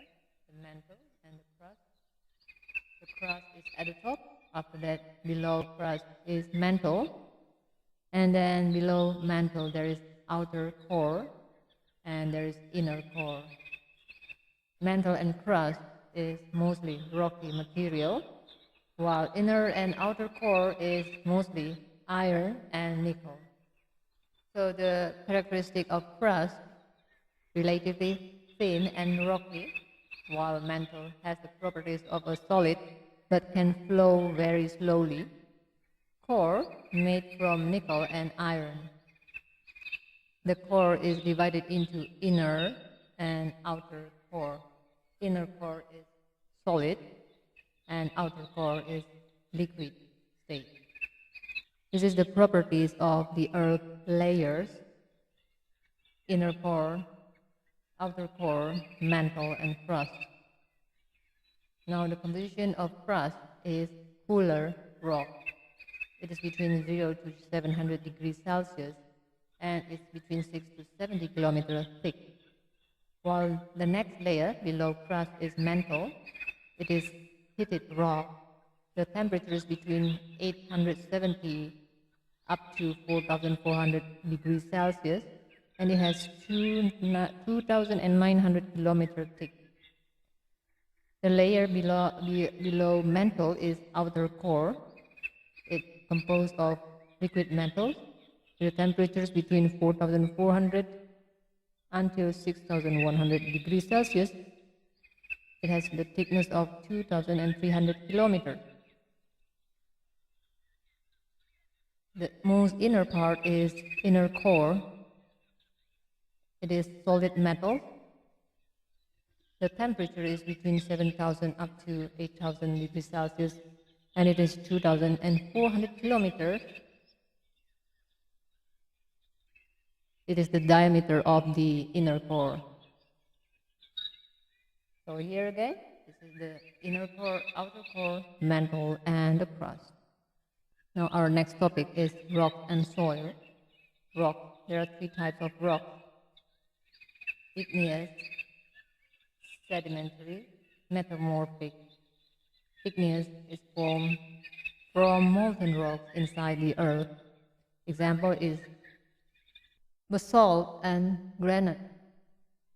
Sedimentary rock formed from settling down and compressing of material. Example, limestone, sandstone, and shale. Next is metamorphic, formed from other rocks under heat and pressure. Example is slate and marble. Now let's see about the rock cycle. From igneous rock, because of weathering process, it becomes sedimentary rock. And with the heat and pressure, it is changed into metamorphic rock. And metamorphic rock in turn, due to heat, it transforms into melting lava. From igneous rock, it can also be transferred directly to metamorphic rock with the heat and pressure. So metamorphic rock can be from sedimentary rock or igneous rock with the heat and pressure. Now we discuss about soil. Soil formed by weathering of rocks above ground and bedrock below ground. So this is rock above ground that forms soil. Now this is the bedrock that below the ground. So weathering will form soil from rock and bedrock. Now this is the layers of soil. At top is organic layer, and followed by below is topsoil, and then this is subsoil, and followed by parent material, and followed by bedrock. Weathering is the process in which rocks break up to form fragments. There are three types of weathering: physical, chemical, and biological weathering. So let's see one by one. Physical weathering here is the factor is water, wind, ice, or gravity. Chemical weathering is, the example is rust, and also can be with water, acid rain. Biological weathering is root, lichen, animals, insects, or human factor. So human can cut open the rocky mountain and make a street that is will be process of how they break up the rock to form fragments, and also roots of the plant can crack the rock. Soil is a mixture of rock fragments and humus. Humus is formed when remains of animals and plants rot. Rock fragments. There are four size group of rocky fragments. One is clay. It is 0.002 millimeters smaller than that across. Number two is silt. Is between 0.002 until 0.05 millimeter across. Size number three is sand. Is between 0.05 until 2 millimeter across. While size number four is small stone. Is greater than 2 millimeter across.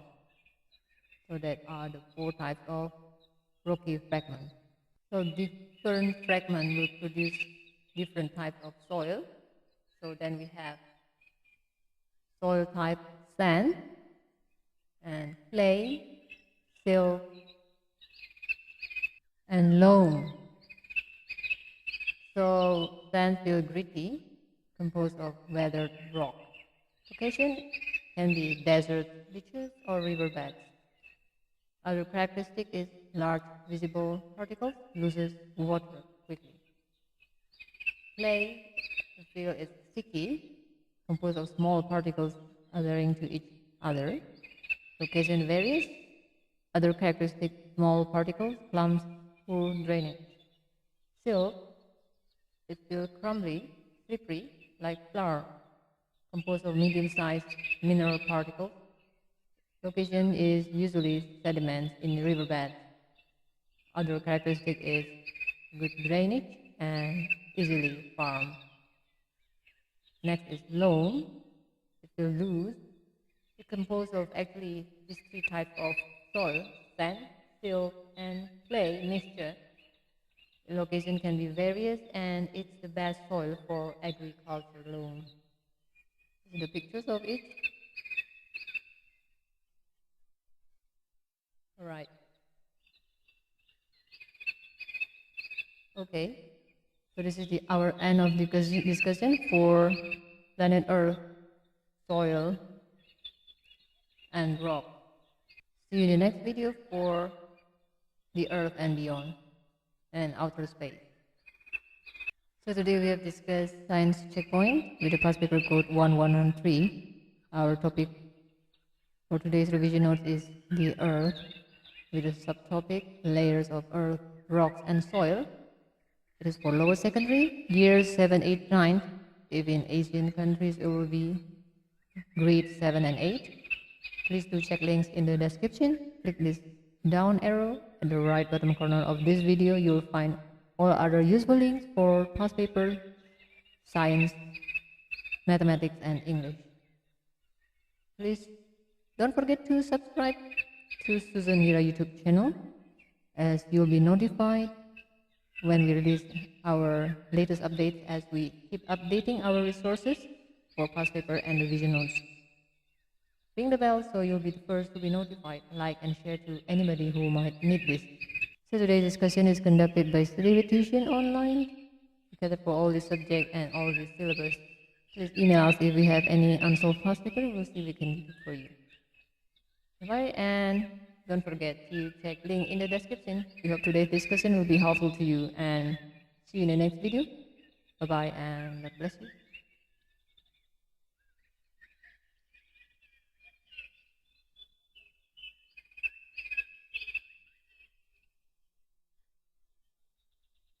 Hi friends, today we are going to discuss science checkpoint for Cambridge Lower Secondary with a past paper code 1113. This is a revision note, part of the syllabus of science Cambridge checkpoint for lower secondary with a past paper code 1113. So this is the topic that we are going to discuss today. This is part of the science Cambridge checkpoint syllabus, and this is the topic. The one that is shaded or marked yellow we have discussed in our previous video. Now today we are going to discuss Earth in space. Let's get started. The solar system and beyond. Our solar system is part of a spiral galaxy called the Milky Way galaxy. As you can see from here, this is the pictures of the Milky Way galaxy. This is spiral shape, and here this is our solar system, a point in here. The solar system, it is a system because it consists of the sun, 8 planets, dwarf planets, natural satellites, and asteroids, comets. So let's see them one by one. This is our sun. 8 planets consist of Mercury, Venus, Earth, this is where we live, Mars, Jupiter, Saturn, Uranus, and Neptune. The 4 nearer to the sun we call as inner planets, and the other 4 further away from the sun we call as outer planets. The Earth natural satellite is Moon, and human has launched many artificial satellites, example GPS satellites.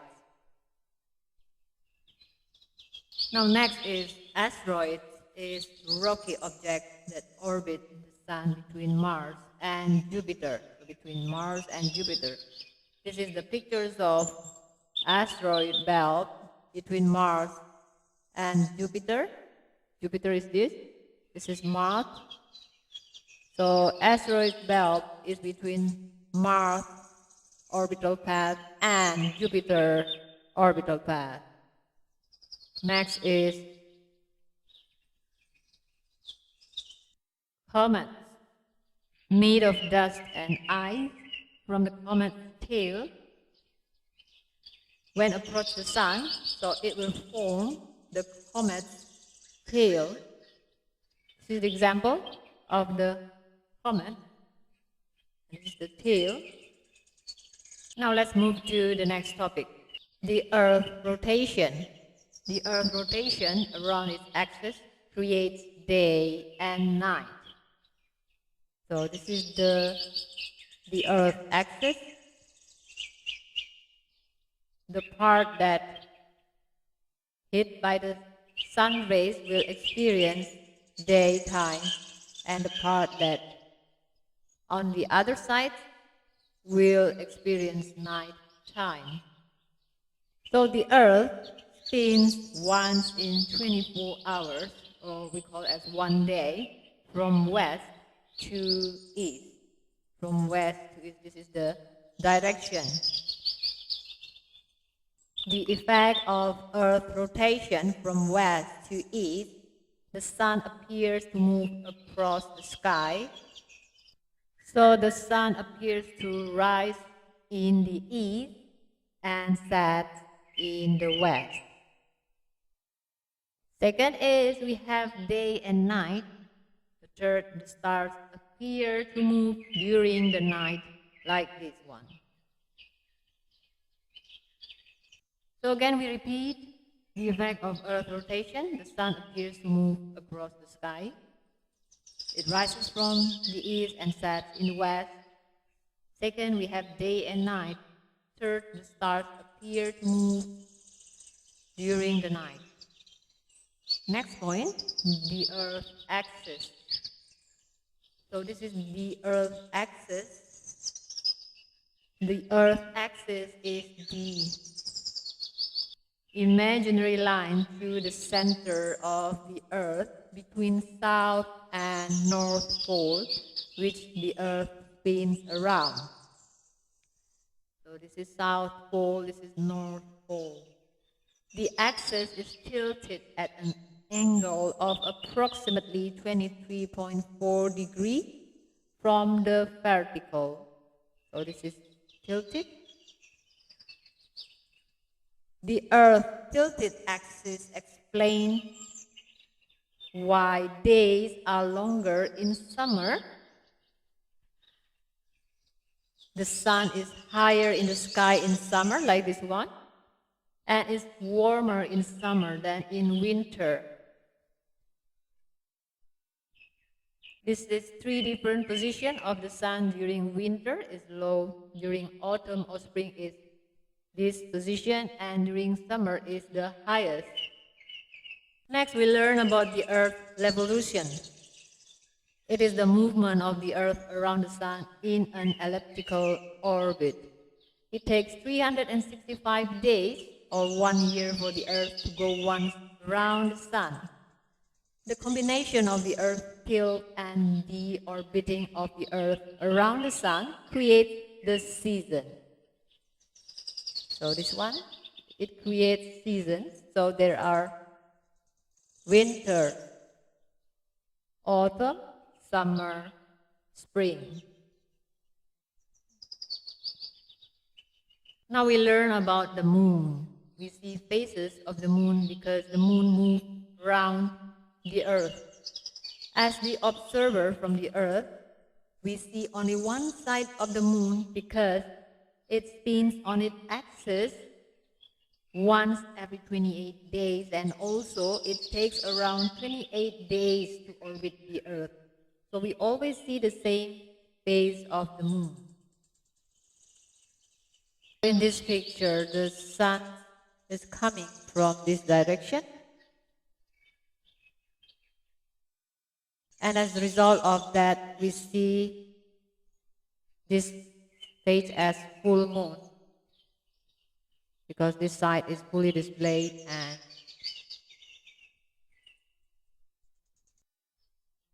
this stage as we don't see the moon at all. It's new moon. And as the moon move around the earth, we see different phase of the moon. This is the crescent, this is the almost full moon, and this is the quarter and another crescent. Well, that's all the summary for the solar system and beyond. If you have any question or need further detailed explanation, you may contact us through email at the description section or write something in the comment section. We'll surely reply to you. So today's discussion is about science checkpoint with the past paper code 1113. This is revision note with the topic the solar system and beyond. Is part of Earth and Space section. It's for lower secondary level. Check link in the description. Click this symbol at the right bottom corner. If you open this video through Susan Yura YouTube channel, you'll see all other useful links covering past paper question and the discussion, and also the mark scheme for all the 3 subjects: mathematics, science, and English, first language, and also second language. Don't forget to ring the bell so you will be the first to be notified when we release our latest update, as we update our resources every week. And like and share to anybody who might need this, because subscription is absolutely free. Just click the S button at the end screen of this video. As for other topics in the science checkpoint syllabus, you can see the same playlist at the end screen of this video. Just click and it will come out all the other 22 or 23 topics covering biology, chemistry, and physics topic for science secondary checkpoint. So today's discussion is conducted by Study with Tuition Online. Please write email to us if you are interested to join with us. We provide affordable price and we cater for all this program. If you need some help for tutorial, check link in the description and you'll see all other useful videos. Well, bye-bye, and we hope today's discussion will be helpful to you, and God bless you.